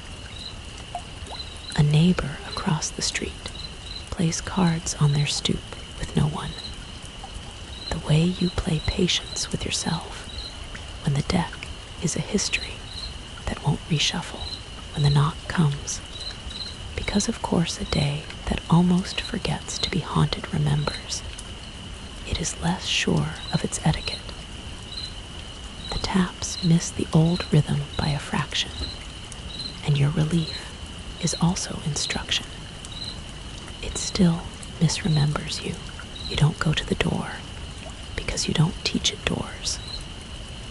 You put your hand on your chest instead and give your own name a nickname, and then cross it out in your head for practice. Sleep will come like a compromise, not a victory. In the dream, the fence has no wire at all and still manages to hold. And you wake grateful for metaphors that do their jobs without explaining themselves. You check the list in the dark and know where each word is by the shape of its letter. You have memorized the architecture of survival down to the angles. The fan hums its benediction, a small, persistent insistence that air can be arranged to feel like help. Tomorrow will be nearly the same except for whatever isn't, which is the honest weather report now. You will cut what still flutters, answer no doors, let the radio be a spine and not a mouth, and walk the long way to the diner to face your reflection instead of the field, somewhere past the fence, past the rim, past the perfect circle that refuses to be geometry and insists on being grammar. Things will practice becoming worse or practice giving up. You will not assist either practice. You will stay. You practice ordinary like a musician, practices scales, slow, deliberate, until the fingers know more than the brain. Coffee, porch, long route, list by the door. The order comforts not because it saves, but because it reminds the body how to stand inside time. The fan keeps the same gentle sermon, and the fridge's occasional throat clearing is now a character in the house's play rather than a jump scare. Outside, cones fade and trucks edit themselves into fewer sentences, a reduction that feels like mercy without promising it. The AM band behaves like a river after flood, mud lines high on pylons, driftwood where it shouldn't be, current quieter, still itself. His voice doesn't return, which is the kind of answer you learn to accept without translating it into anything bigger. Other callers come and go, careful, coded, like neighbors on stoops who talk baseball, until grief wanders past and both sides nod. You turn the dial a little left, a little right, then stop, letting quiet choose the size of the room. The fence stays bare. Without ribbons, the wire tells you the truth without applause, and truth without applause is a relief. You pass it without counting barbs, because counting was a way to comfort yourself with the illusion of inventory. Now you accept that some things resist tally. A crow perched on the corner post looks down, issues one managerial caw, and resumes its audit of the horizon. You learn the roots that don't bring the rim into your eyes. The diner's window holds sunlight like a mirror conjugating a verb only you need to use, to remain. Coffee tastes like an agreement between you and the hours, a contract written on steam and swallowed without signature. Conversation returns in lowercase, sacks of feed. The weather's new habit of holding its breath. The way the school will start late if the roads decide to be theater again. Someone tapes a new sign near the cash register. If the voices come during service, we pour to go. The room accepts the humor and the policy in the same nod. You leave too much tip again. Not guilt this time. Gratitude's clumsy cousin. Outside, heat considers building a case, and then thinks better of it. A small breeze counsels restraint. At home, the list by the door gains creases from your hand, smoothing it every time you pass. The ink has bled a little where you added new commandments with a pen that didn't want to stop being a river. Don't open. Don't invite. Don't look twice. Don't narrate. Don't say names. Don't teach it you. If it learns you, unlearn routine. Don't teach it doors. You read it once, eyes closed, and feel the letters like the studs in a wall you've learned by touch. The porch hears footsteps some nights. Knocks come less sure of themselves now, like imitators losing their sense of mission when the audience stops providing notes. You answer with the kind of quiet that fences learn from fields and fields learn from sky. The door holds. The house remains house-shaped. History keeps offering exhibits. Neighborhoods that painted eyes on boats toward storms. Windows once taped into fragile diamonds during air raids. Bowls of salt under hospital beds, iron tucked into baby blankets. Historians still debate whether talismans work by changing the thing or by changing the one who holds it, your past carrying. The list is a talisman. The fan is a talisman. The long route is a talisman. So is the decision not to explain the whole to the whole. You keep them all unashamed. Sometimes the wind sulks metallic for an hour, and your tongue coins itself. You drink water and let the taste pass like a mood. Sometimes a name tries to open a door in your chest, and you step aside in your own body, letting it forget the hinges. Sometimes the ground near the field hums, and the birds write a new punctuation over it, and you stand under that grammar and choose not to read aloud. A teacher you barely knew starts a noon bell out of a storage closet. Just 2 strikes on a pipe with a wrench, small and persuasive. It becomes the hour where people step onto porches and look toward the middle distance without touching it. You join some days. You don't others. Rituals are allowed to be optional when they aren't trying to impress a god. The town learns to stand together apart, which is a sentence that used to be nonsense and now is furniture. You mail a letter you don't expect to reach, just a plain page with a sentence he once said. If you have to choose between hearing and breathing, choose breathing. No address, only for anyone. The clerk stamps it with a look that respects the economy of that gesture. Maybe it will become a story told at a truck stop out west. A note folded into a glove box east of here. A scrap tacked to a corkboard near a campus lawn reseeded. And pretending grass always looked that calm. On a Thursday, dogs nap in sun rectangles and do not flinch. On a Friday, a rustle from the field rises and falls without a story attached to it. On a Saturday, teenagers race dirt bikes behind the tracks again, stupid and alive. And you listen with the fond contempt of someone who recognizes their own past in the throttle.